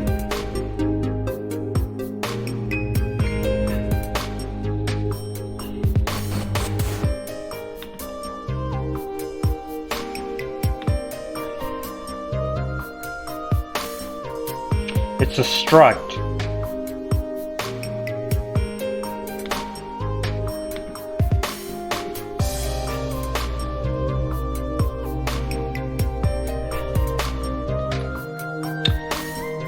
I wonder if that means we just can do this, like we get lucky.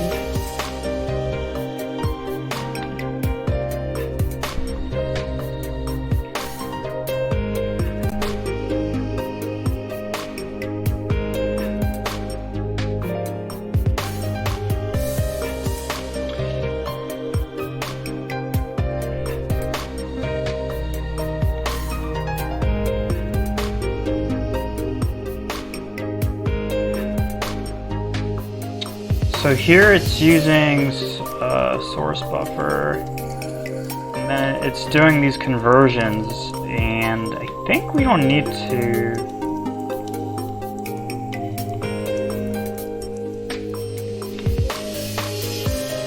Do we not need to even do these conversions? I think we don't need to do any of these conversions. Because it's converting everything from RGB 832. Which I think it's getting from like the PNG files.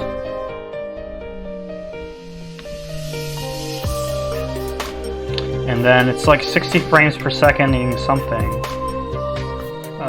Self.selector timer fired. Which does this. Image converter get plane. Oh! Pixel viewer display.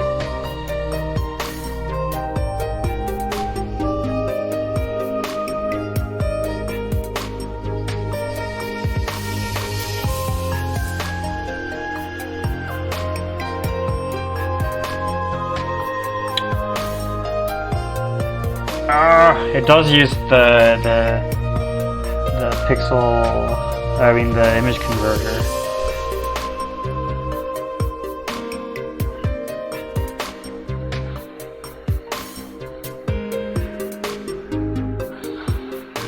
Display pixel buffer planes.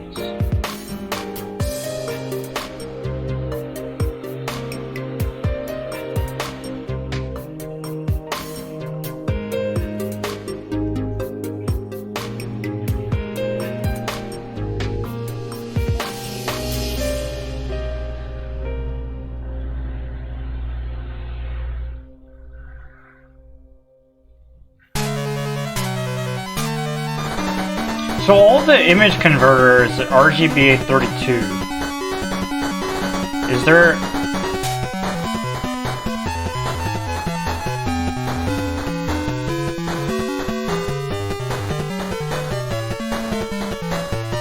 Are they all RGB 832 to something else?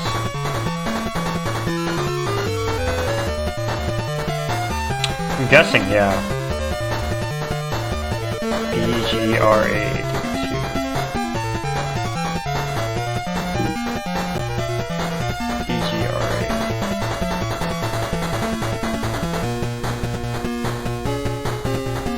Yeah, it's all about converting to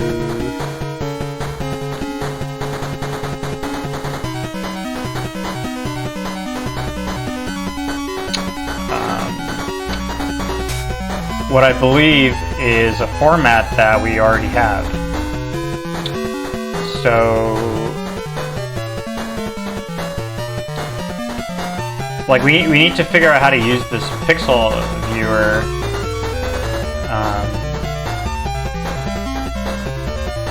without using the image converter. Maybe there's some information in the README. Format, very easy to use, plain.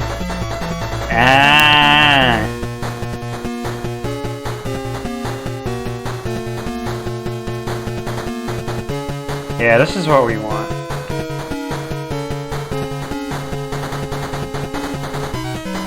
And then we also want this, too.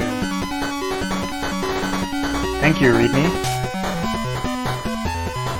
Thank you, README.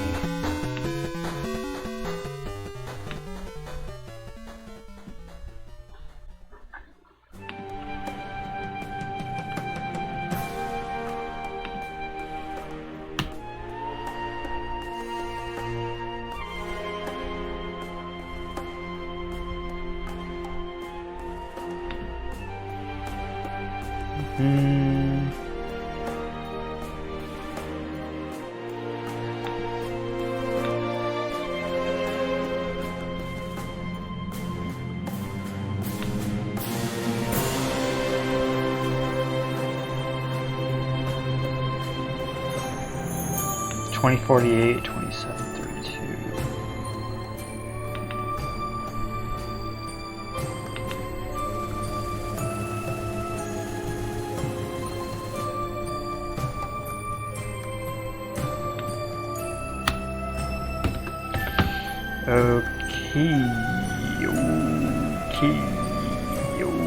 Okay.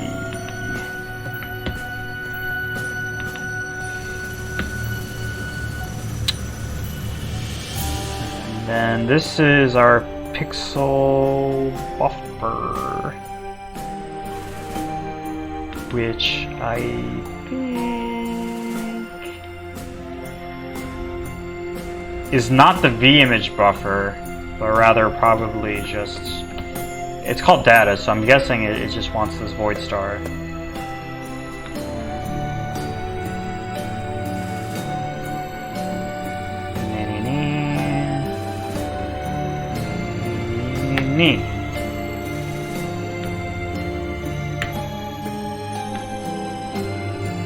No warnings that I can see. Let's try running it.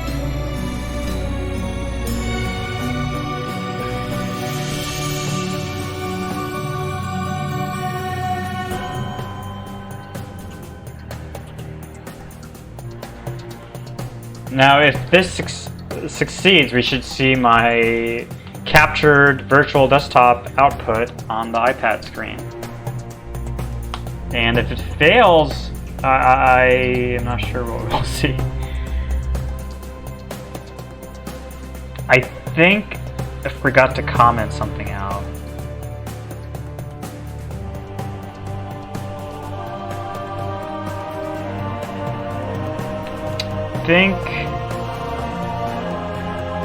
I think we don't want to run this, and I think we can just comment this guy out.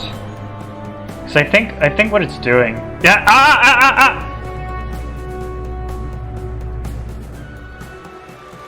It works. It works. That's my screen.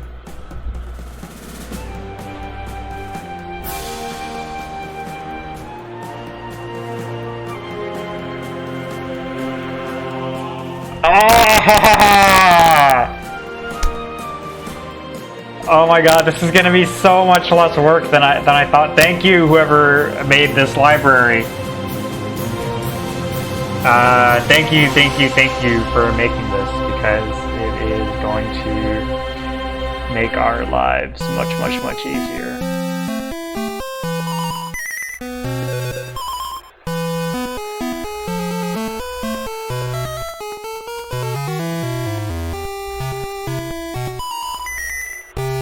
You don't have to do any conversion. We just send the bytes.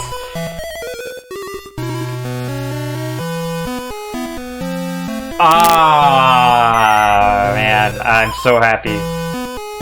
No conversion necessary. I'm not even gonna try encoding the video like to save on bandwidth. I've been researching a long time to like maybe H.264 encode the video before sending it over the wire to the iPad, and it looks pretty complicated. And then I thought we should definitely, like, if it's slow to not encode that, we should witness that ourselves instead of just encoding it right off the bat and going through all that pain for potentially nothing, no gain. So I think we're like in a pretty good position to do this.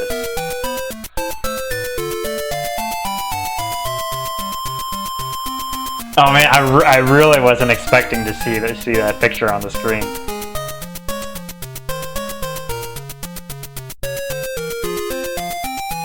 So the next step after this is gonna be going into, well, first it's gonna be going into Rust and like basically in a loop, just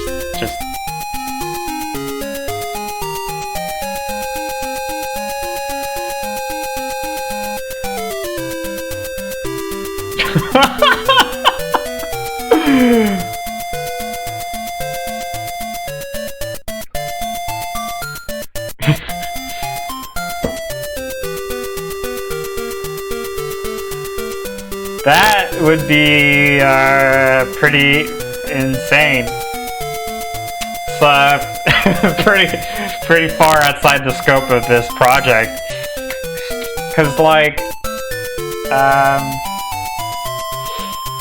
my Linux screen itself is matching the screen resolution of the iPad.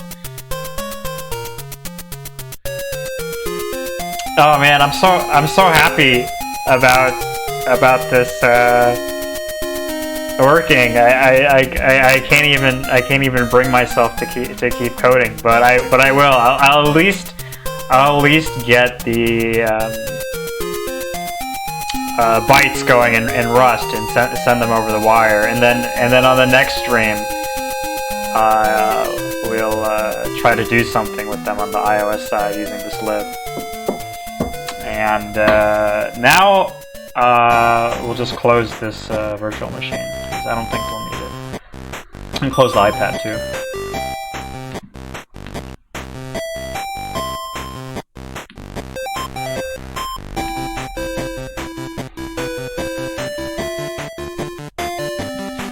Yeah, US PBL. That's exactly what I'm trying to do here.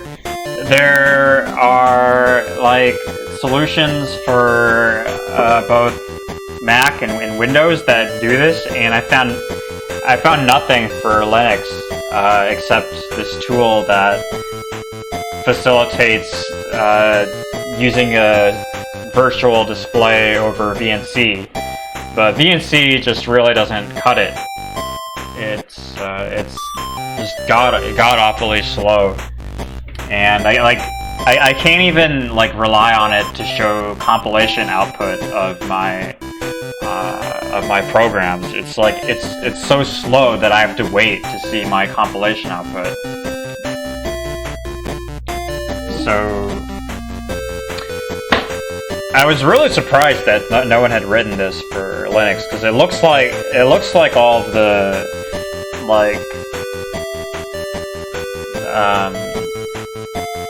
all the APIs and whatnot are there. Like there's a way to talk to the iPad from Linux over a socket, which I'd messed around with on the earlier streams, and it was pretty easy to get working. It wasn't like there wasn't anything fully baked, but it was half baked, and there was a Rust lib actually that hadn't been updated in a few years, but I was able to talk to the iPad from that.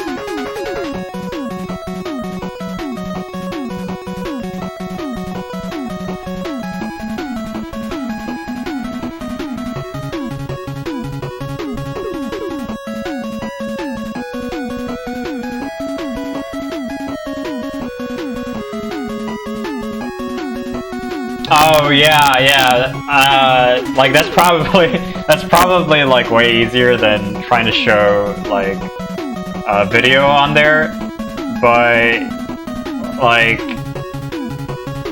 I mean, if I was just trying to use it as a terminal, sure, but it would be nice to have like full graphics support. Oh, I didn't know that. How's it going, Ryan? Like if this worked well enough, I could watch like videos on there, or, like maybe even play games.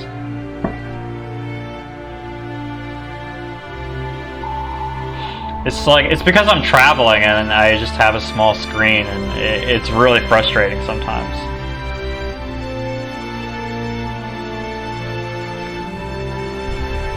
All right. So.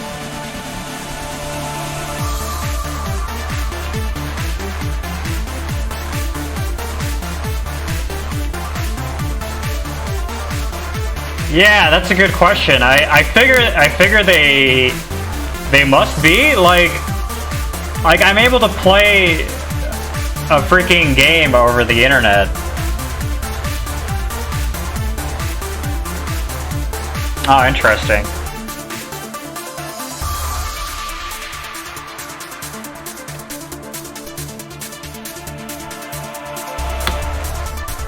So let's see. IntelliJ.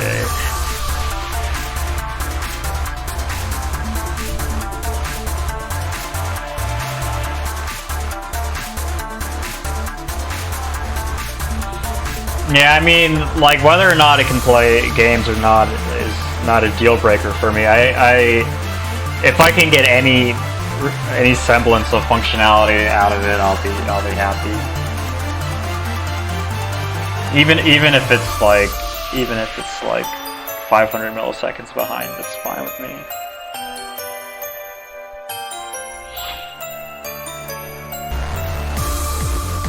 But I think we'll get like much better performance than that.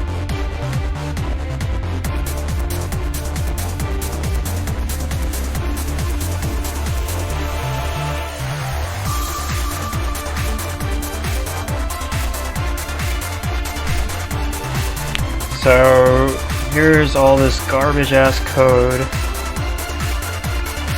and this we don't need.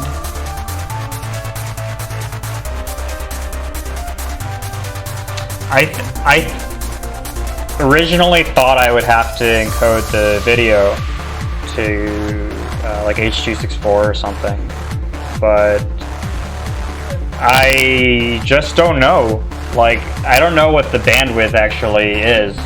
Apparently, this Thunderbolt 3, or I mean, sorry, this Lightning cable is USB 3, and from what I understand, that's pretty damn fast.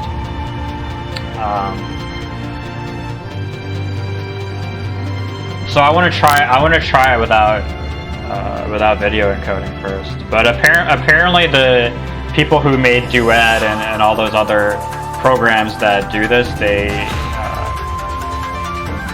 are using H.264 to do the encoding. So maybe I'll have to do that. But I'd rather like try it without the encoding first, and like actually see for myself that it needs to be done.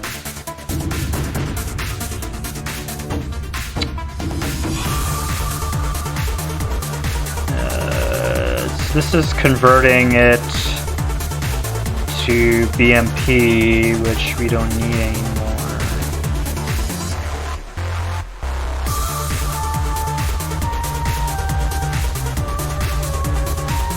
Oh, I just got a message from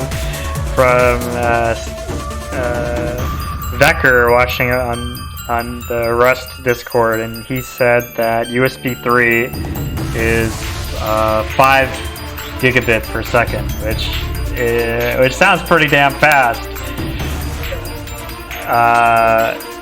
So basically, what I've accomplished so far is I can talk to the iPad from Rust, and I can also like grab the screen from Rust, and then like I can grab the screen into like raw data, and then I can take that raw data, I copied it over to iOS, and then I can like render that raw data onto the screen in iOS using this library that's supposed to be really fast. So like kind of the surrounding building blocks are there. Like we have the communication channels, we know how to grab the image, we can show the image, so now it's just like a matter of piping it all together.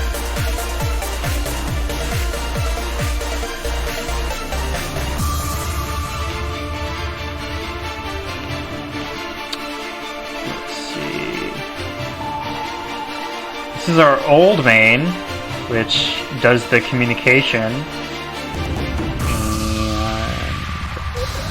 And, new main is actually like grab image bytes.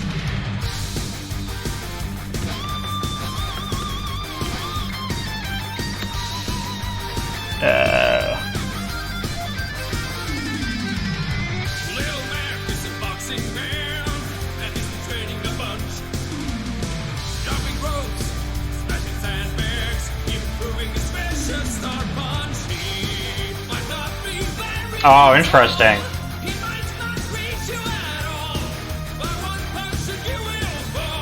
Interesting.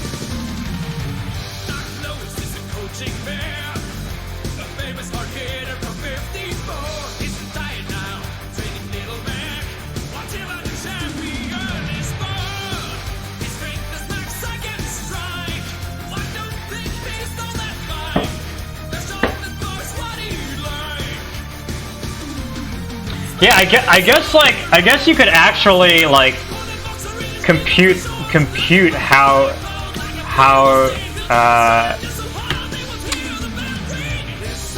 much data it would actually take. So let's see, the resolution on my iPad is actually bigger than the one you're saying. It's 2048 by 2732. So it's this many bytes. This times 4 actually. It's 4 bytes for every pixel.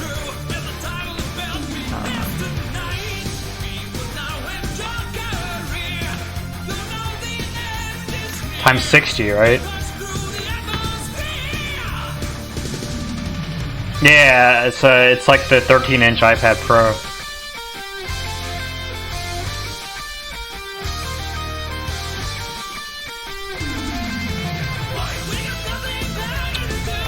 So that's in gigabytes, so it's turned into bits.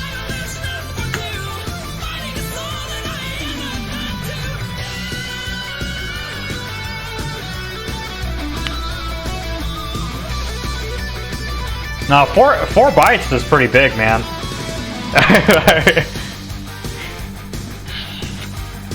Okay, yeah.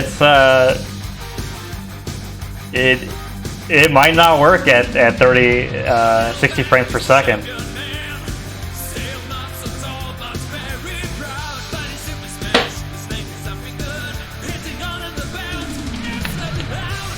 Yeah. I guess it's over the theoretical limit of USB 3. But anyway, I'm still curious to see like how it works to just send the image over there, no compression or anything, and Like, is it gonna stutter? I don't even know what the problem is gonna be. My guess is just like doing nothing. The iPad will just get like. I mean, it depends on how we show the image, but I think just like the super naive approach it's gonna get really delayed.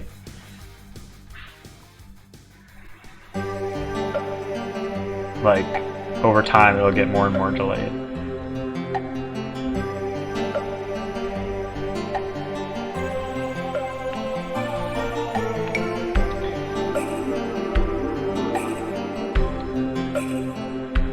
So this returns a U8.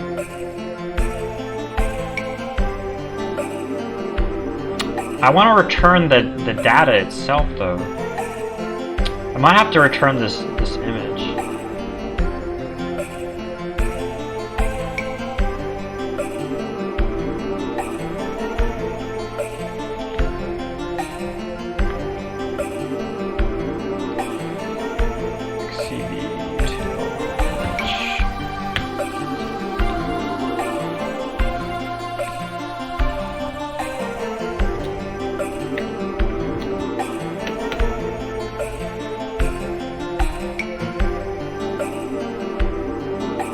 No, you're not asking too many questions. Actually, it's fun to talk about this.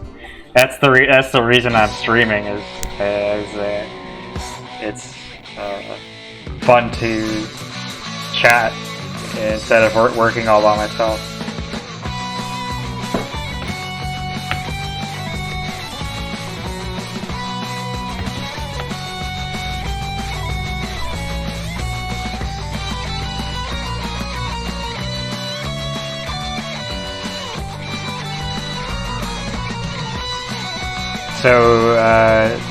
So you can keep chatting. That's fine.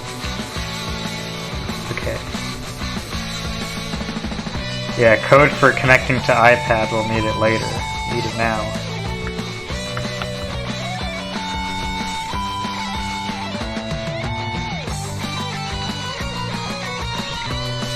So this grabs the. I'm assuming this works. I mean, it ain't pretty, but I think it'll work.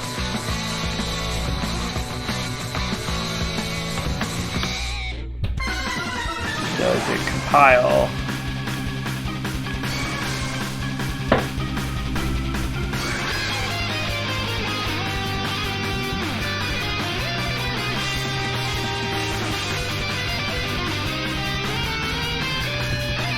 I think this is our guy.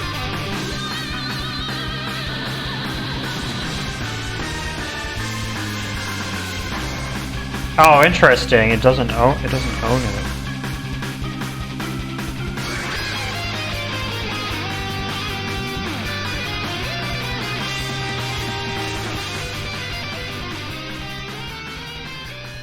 It just gets a reference, which makes sense. It's like shared memory.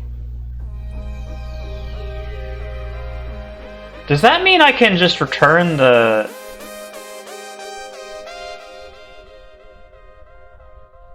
But who owns this reference though? Like, is it static lifetime?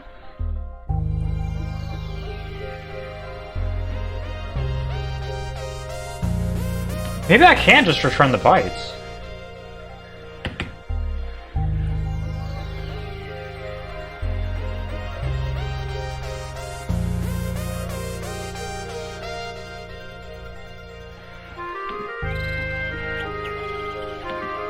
Oh, how are we getting those bytes? Or data.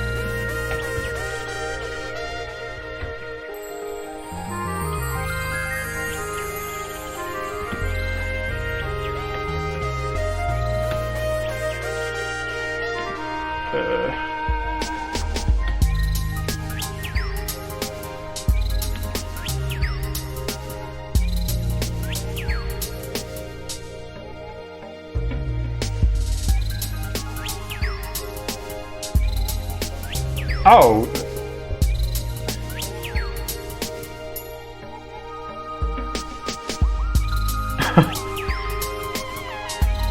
I'm a big mouse user. I'm actually using the touchpad, and I kind of hate it.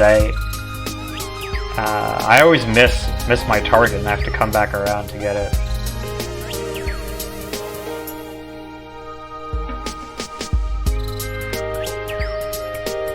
I think the thing that like programmers say, like, oh, like using the mouse like slows you down. I think it's like, I think there's a lot of bullshit there. I think mouse is better for certain things and keyboard is better for certain things.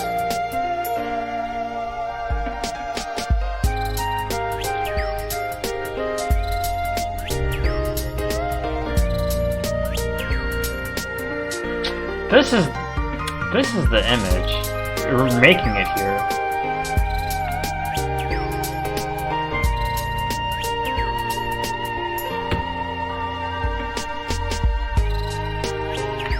Detail essential, right? Image essential.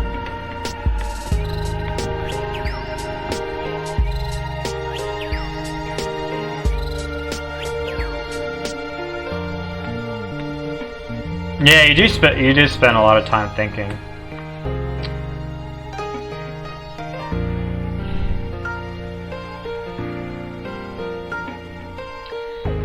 That means we just have to return this image.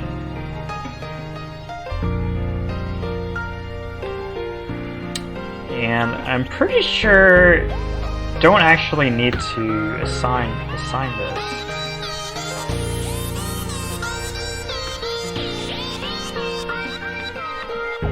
It's just like returning what we passed in.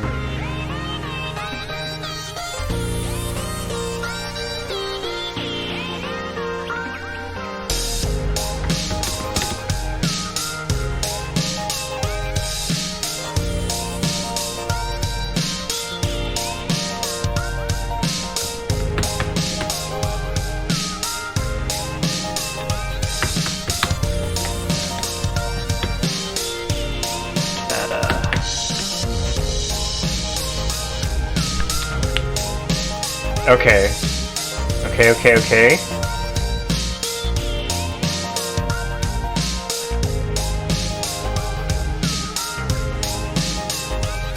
So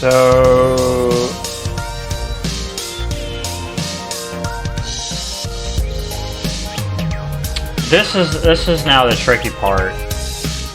We have to send this over the wire using the PureTalk protocol. And here we just have some raw ass bytes, and we actually have to. We're just sending some test data over the wire here, but we have to send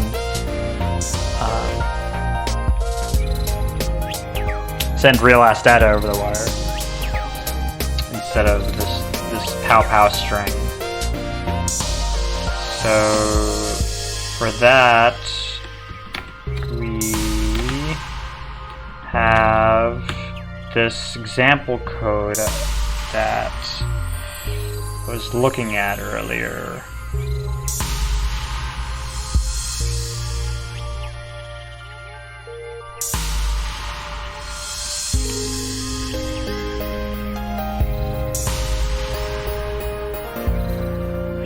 Oh man.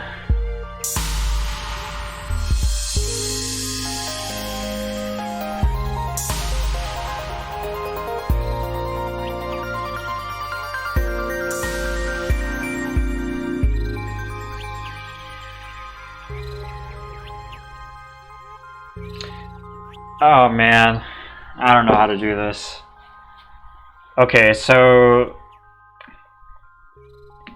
apparently this thing has some of these values packed into it, like 1, 101, 0, and then the length of the string. And really don't know how to do this from Rust. Like, I wonder if Rust has like some struct packing.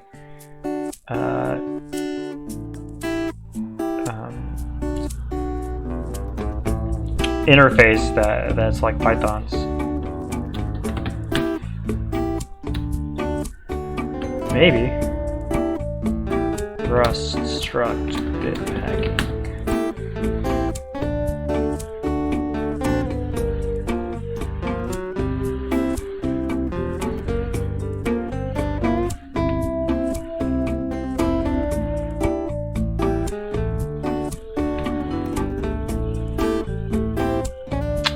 Honestly, this might be something I research off screen.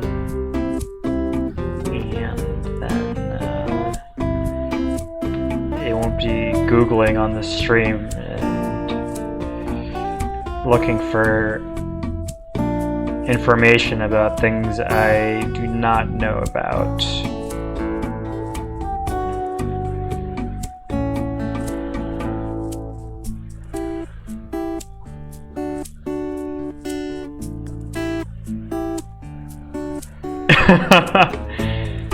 Yeah, I mean, you should have seen my earlier videos.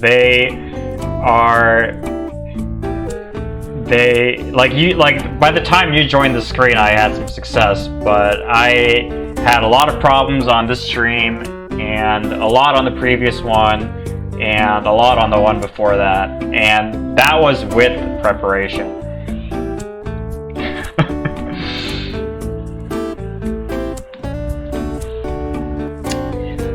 And even for this stream, I did a lot of preparation, and I'm still having problems. There's that library for iOS that I used for showing the image on the screen, and it took me maybe 4 hours of Googling to find that thing. I think this is the thing.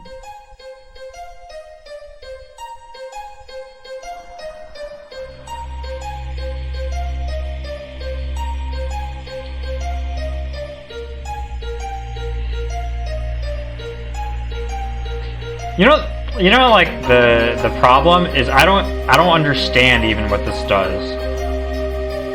Like from like a first principles sort of information. I just don't know what the hell this is. I don't know what this exclamation point is.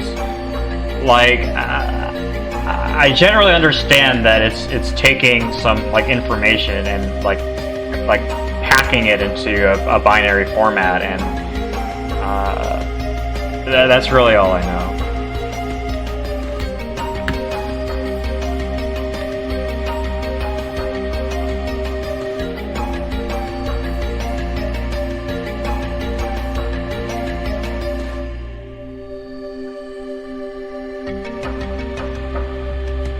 Format strings, specify the layout and unpacking.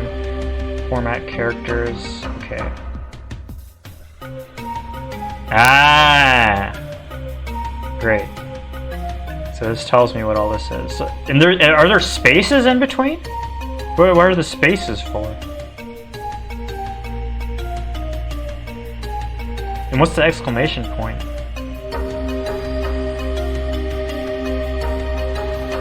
Big endian.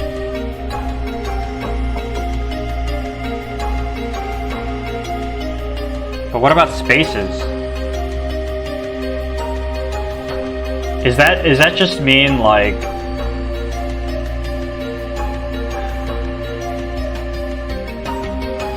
does that just mean like it's the size of the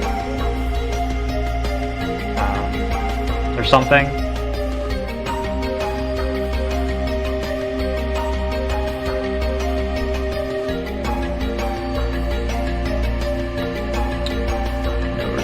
Space. White space characters between formats are ignored.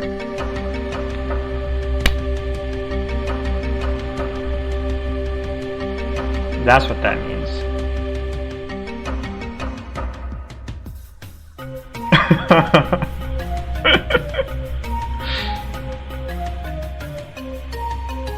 The form.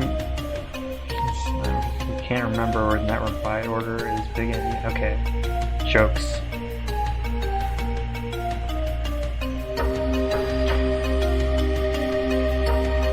Okay, so maybe Rust, Pack, Big Indian, something? Ah! Use format strings to create. Ah, look at this. It's like basically the same thing.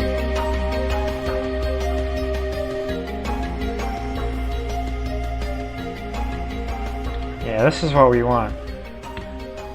Uppercase I, U32. Looks the same. Exclamation point, Big Endian. Differences from Python library. Numbers byte order is Big Endian by default. There's no alignment support. I don't know exactly. I don't think we need this. I don't think it's using alignment.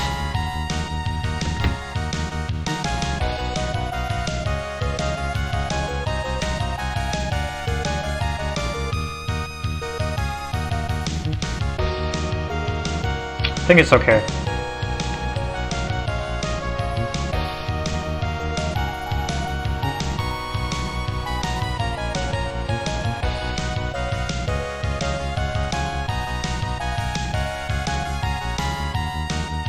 Oh, interesting. It has an example for how to just pack it right into the client.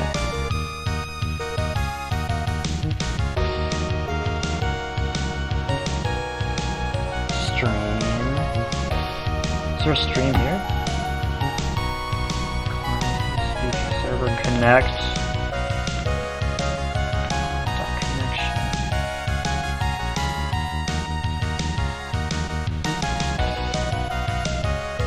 Anyway, I'm gonna install this. Thank you, Liren Ringel. I'm gonna start the repo.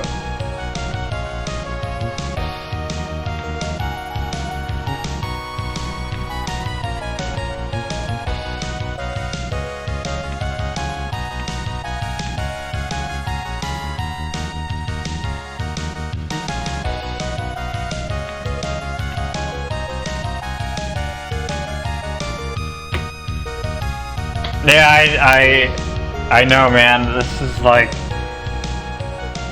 for me. This feels pretty brave. I don't think I've ever attempted anything this difficult before. Like using all these low level APIs like X Windows and shit like that, packing structs. This is like all brand new for me. I'm used to like doing like web development and Python, so a lot of it is just fumbling around like an idiot.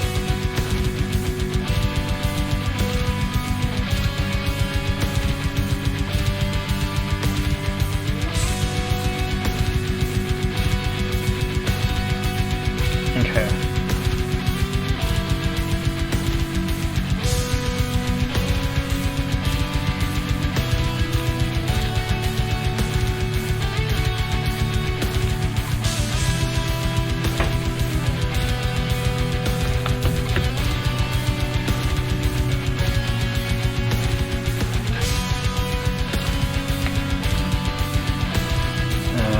What we'll do here is we'll make a function for this stuff. So say something like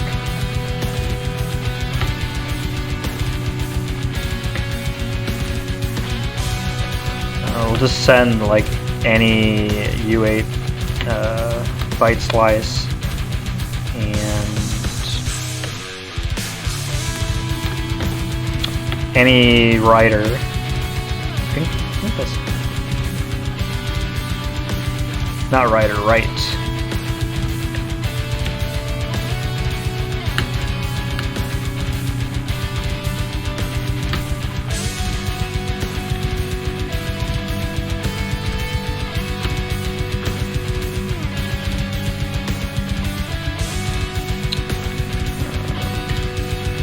I think this returns the results.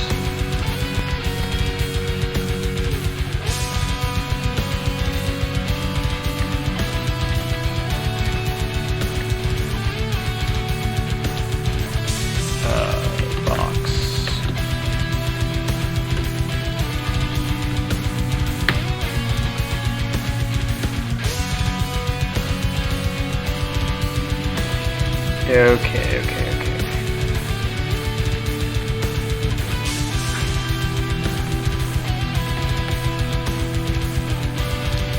So header structure is different from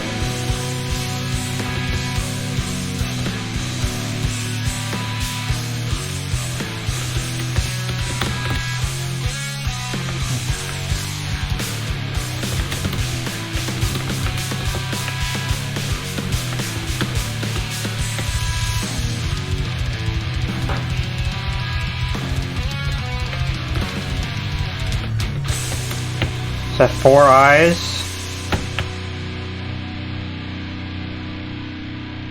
Okay.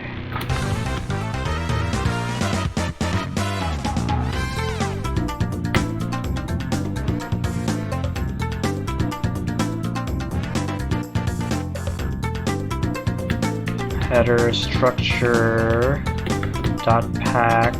I don't know what this one is. I'll just copy it. I believe the 101 is a type, like message type or something like that.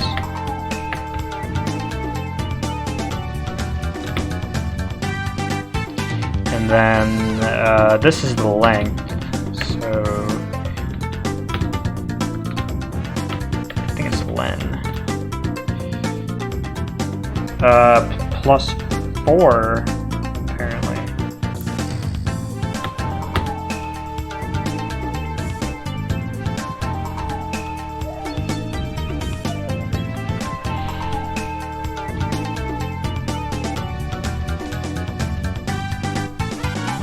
Yeah, we don't want this buffer, we just want to pack into.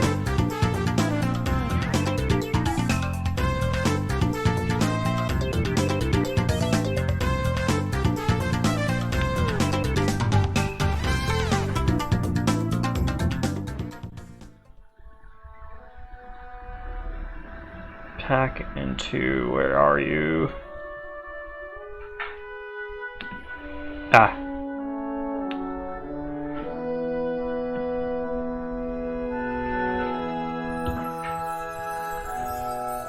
Center.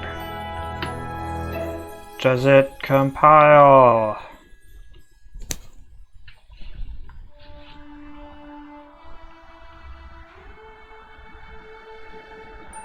I think I just have to import this structure.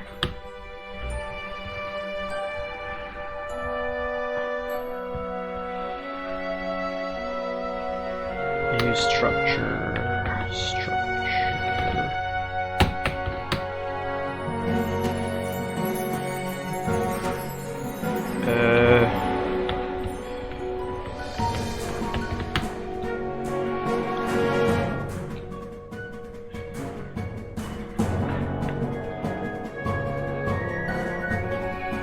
I think this doesn't support spaces, like the Python version does. And then also we need 4 eyes.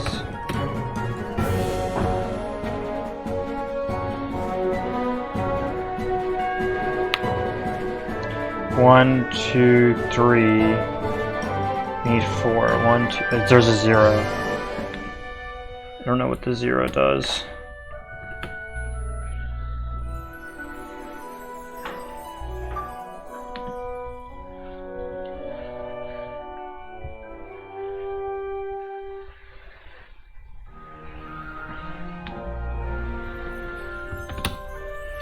Can you do this? And mute impl right?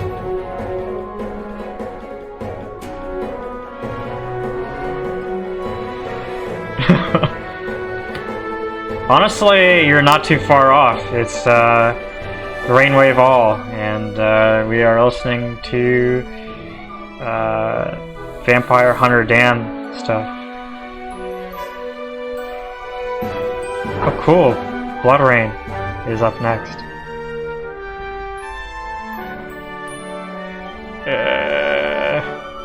I like this, but I've heard it like a million times. I don't know what to vote for here. All this stuff sounds good to me. I'll just not vote.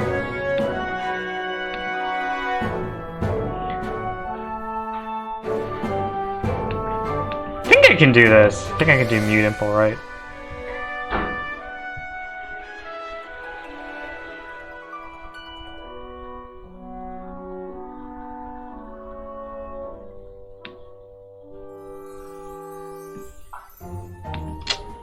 think we can just as equal to. Yes, yes, yes, yes.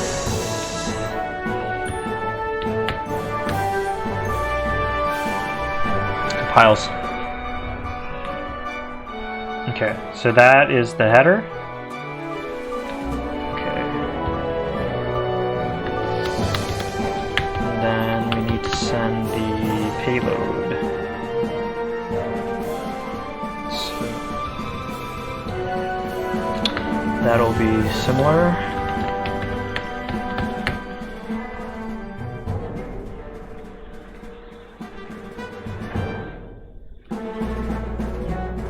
What the hell?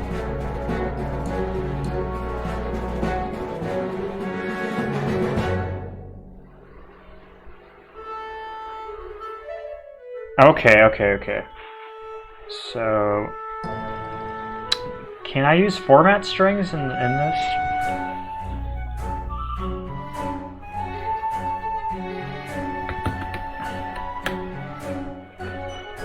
Let's see.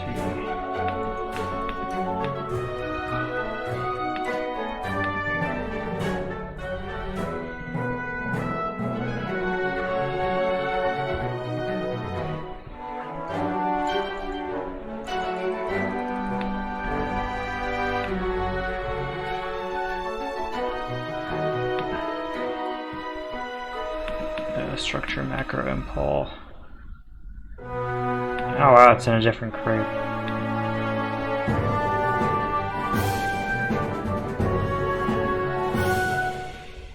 Yeah, it does not look like you can do that. I have to do it here.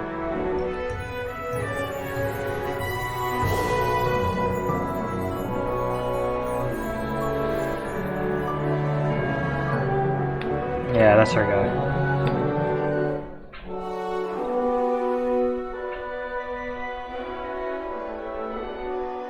Where is this? Okay. So it's not this, it is this S. And this will be data.length.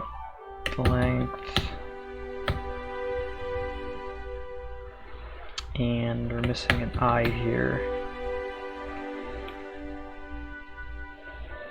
Okay. So message type we don't need anymore. We don't need this. We need to assign it. Payload structure dot pack into. I'm gonna rename this to writer.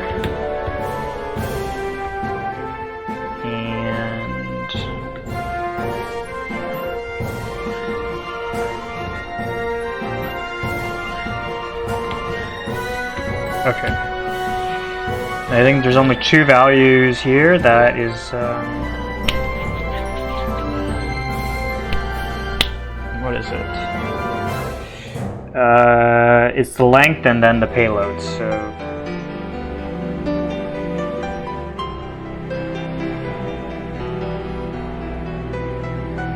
oh, really? From the first stream? Nice.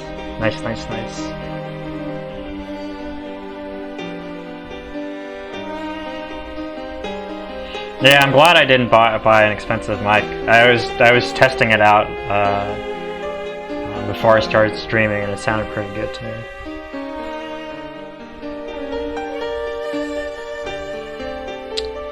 Data.length, and then the payload. I think it'll let us do this. No.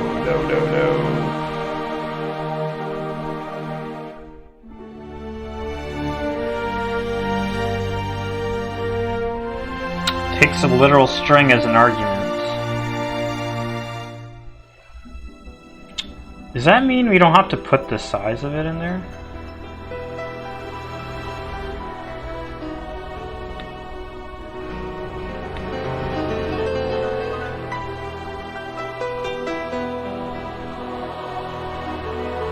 In addition to the S, when packed, the value can be smaller than the size specified in the format. How do we specify the format?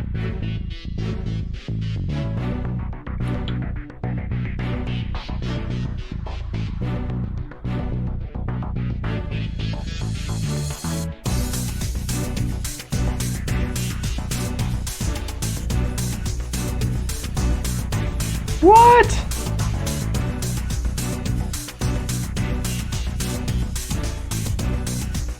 That's a crazy looking guy.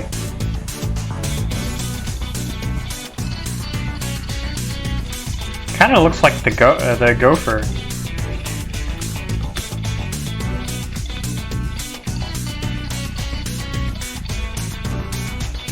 No gopher here. Looks like this guy.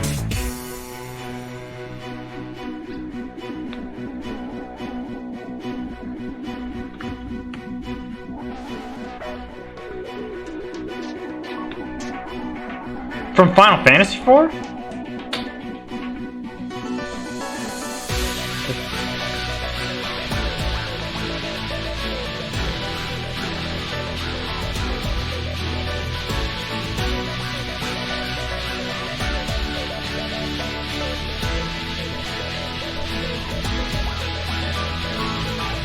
That joke was lost on me because I don't remember much about Final Fantasy IV. I played it when I was in college, and I got pretty far. Like, I got to the very end of it, and I didn't know this at the time, but now that I look back on it, I don't look back on my memories of playing it that fondly.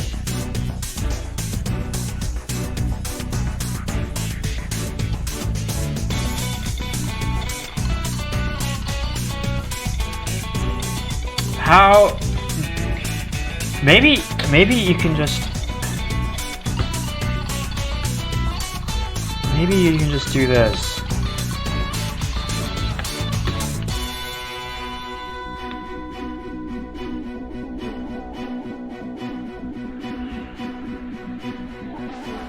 Yeah, I definitely play like JRPGs for the story. I'm pretty excited about Nier Automata.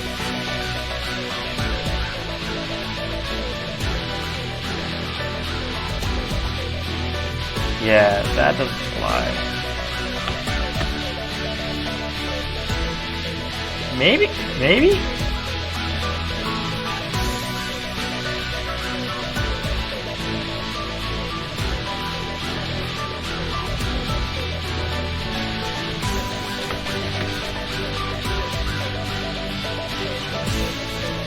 I'm actually kind of worried that it's not long enough, so like I've been doing like a lot of the quests, like way more than I normally do. I usually like skip all the quests and just do the story as fast as I can.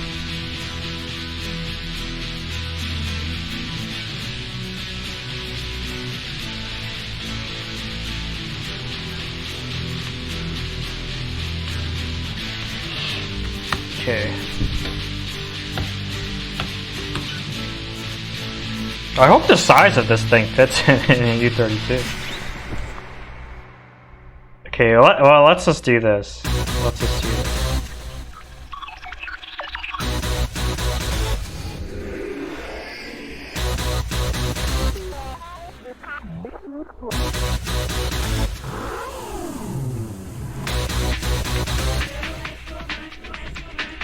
I already got a couple of endings from it, actually, which I was pretty surprised about. Like, just totally on accident. But it's been a while since I've like just tried messing around in a game.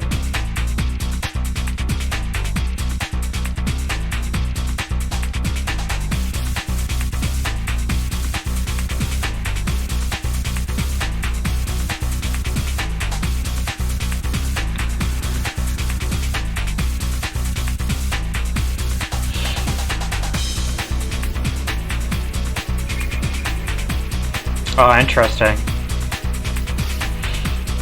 Yeah, I think it's just because I'm like willing to mess around this time. I got a couple of game over screens and I was like, what? I was so surprised.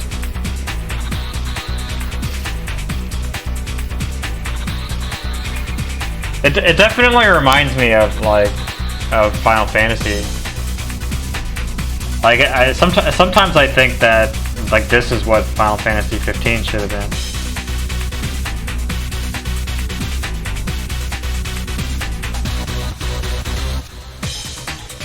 Okay, unlike S, capital S is a fixed size buffer, so the size of its value must be exactly the size specified in the format. But how do I put the length in there?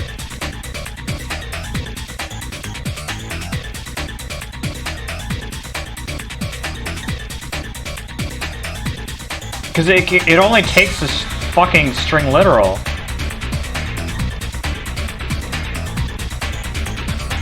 This isn't right. It's gonna only pack a byte of it into it.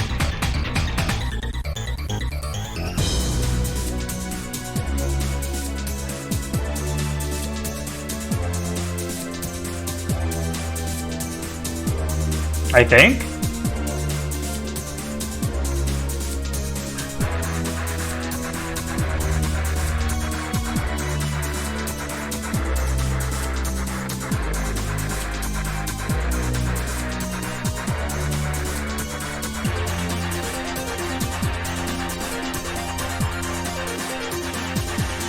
Yeah, but I don't know how to put the 10 in here. It's like it's not going to be the same. Well, actually, it will be the same size every time because we know the size of the image, but I want to generate it programmatically. So it only takes literal string as an argument, but I need to like give it not a literal string. I need to give it a like programmatic string. Literal string is just like when you type a string.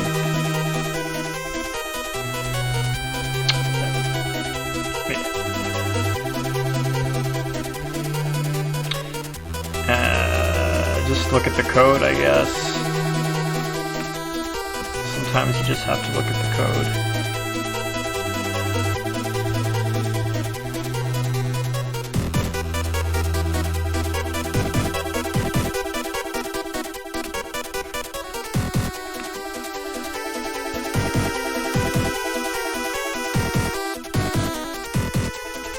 Oh, this is the documentation from earlier. Oh, there's no code in here.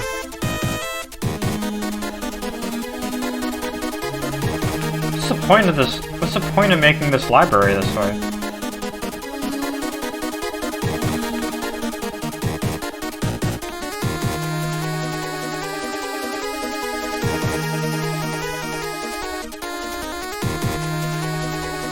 Format to struct name, build args list.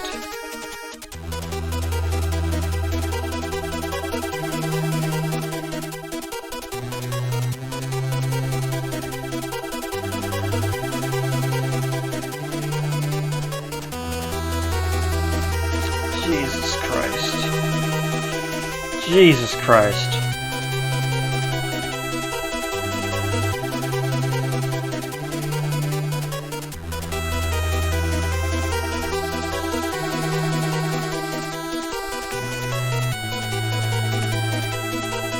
Yeah. I kind of have a feeling that you can just use this lowercase s.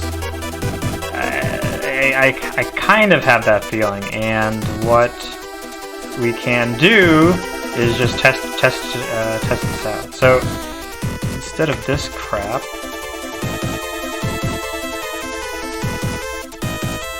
we can just do send stream. No, send image data stream. I will do that if this doesn't work.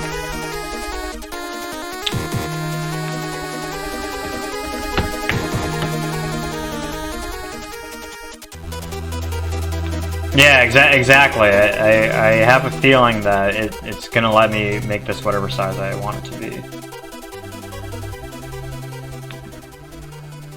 Does this work? I think I have to make this a mutable reference. Maybe it already is. Yeah.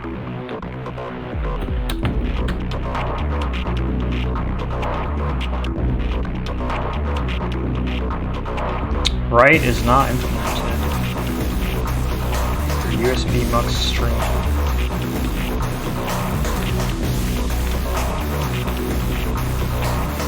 What is USB mux stream?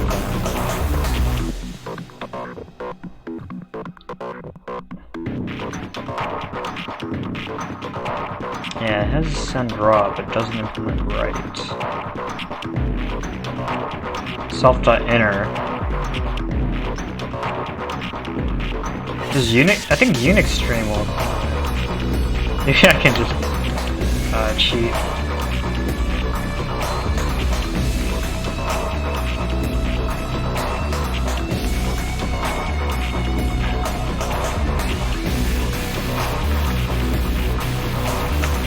think this might be it. Haha!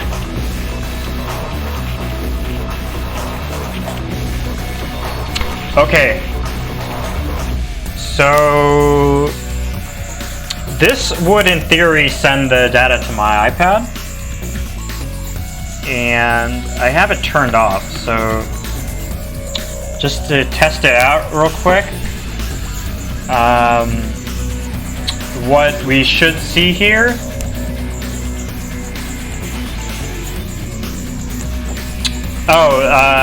there is a program for this library called PeerTalk.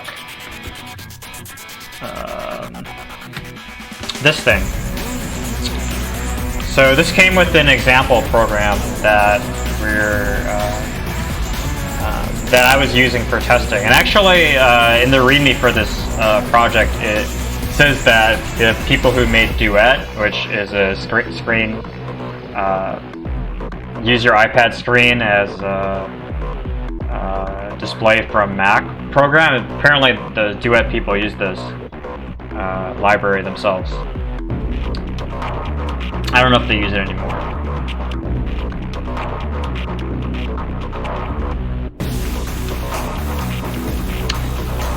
So last time,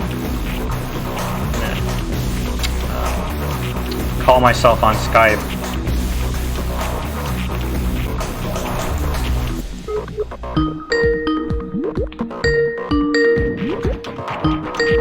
Because that is the only way I know of showing my screen.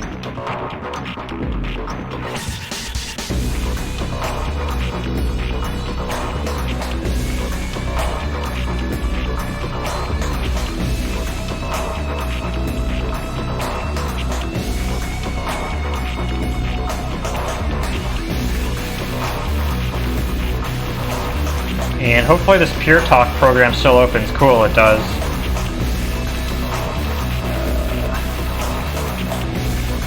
And last time we sent some data to this thing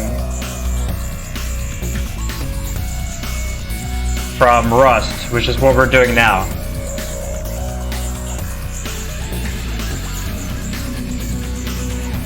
Yeah, I was thinking about that. I was thinking about that at first, like having like another camera or something.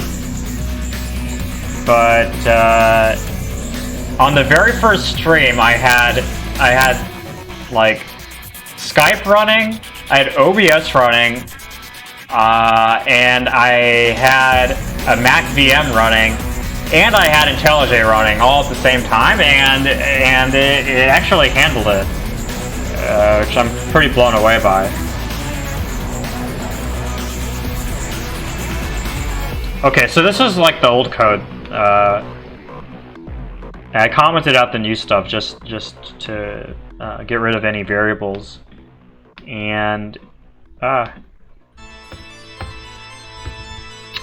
so what I'm expecting is if we run this, we're gonna see a bunch of garbage on the iPad screen, and maybe the program will even crash.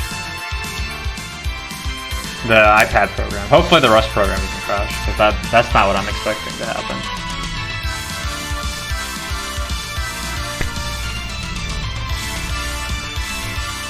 Oh, the Rust program crashed. Buffer length does not match the format. Ah!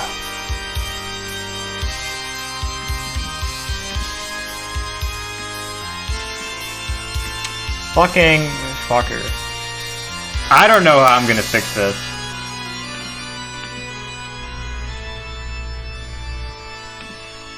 But I'll do that for now.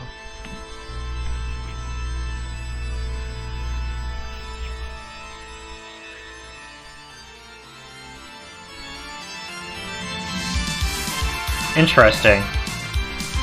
Null. So like, does that mean it like wanted to show something but didn't?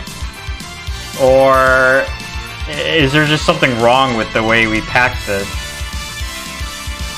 Like, there could just be a problem with the packing, actually. So what I'm gonna do instead is just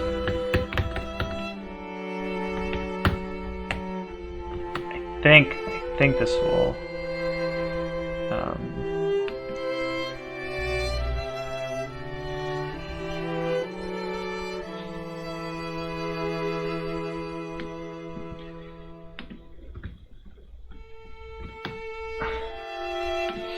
okay, so this will just use a string instead, and it's gonna crash again on this part. And seriously, computers.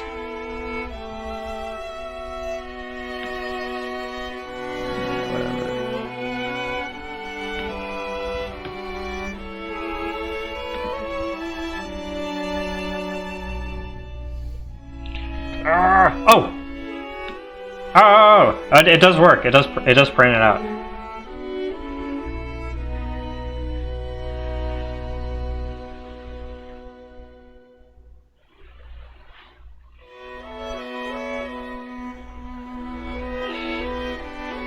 Yeah, I mean, this is all very primitive stuff that we have going. It's all held together by just like the thinnest like the programmer, they have to like use the thing that they're using absolutely perfectly, and otherwise their program won't work. So if the thing they depend on changes, their program will break.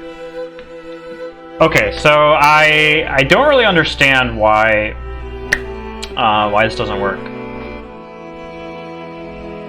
It just shows null.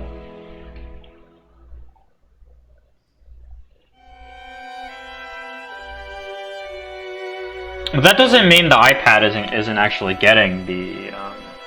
I think actually the reason it's complaining here is because of the length of the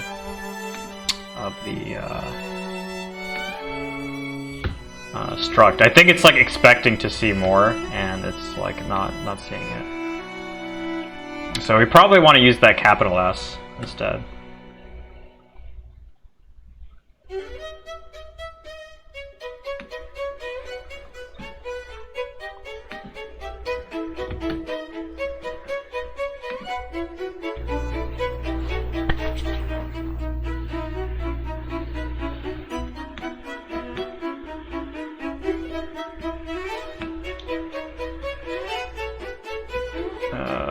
I just want to get rid of the keyboard.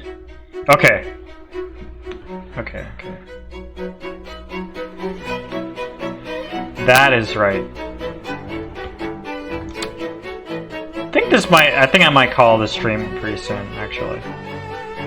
because in order to get farther, I think we have to see what exactly the iPad is doing with the data, like the image data that I'm like supposedly sending over the wire here.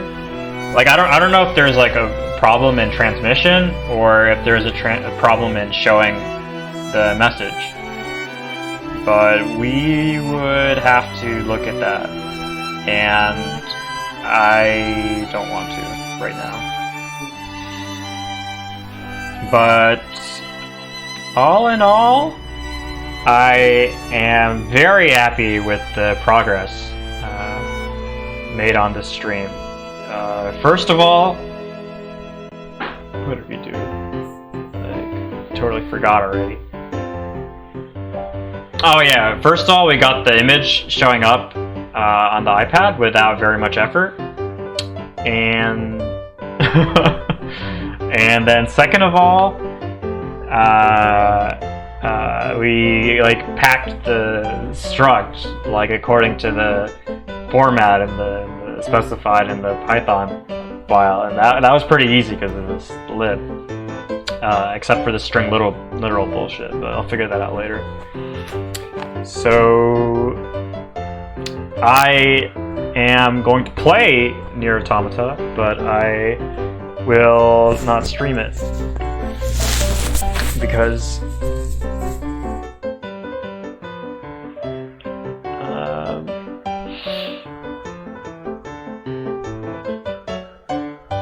I'm not good at streaming video games, I guess.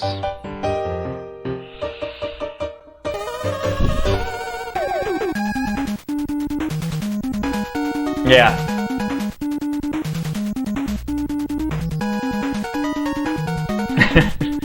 Because I don't want to.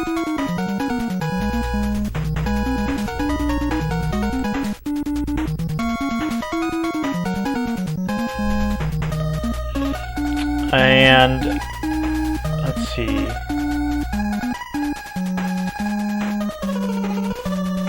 Next time I'll go over to the iPad app and debug it and see why it keeps spitting out null here.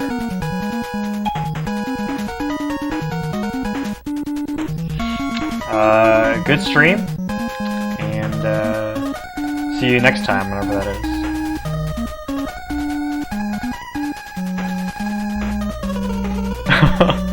Well, thanks for watching, Ryan, and see you later.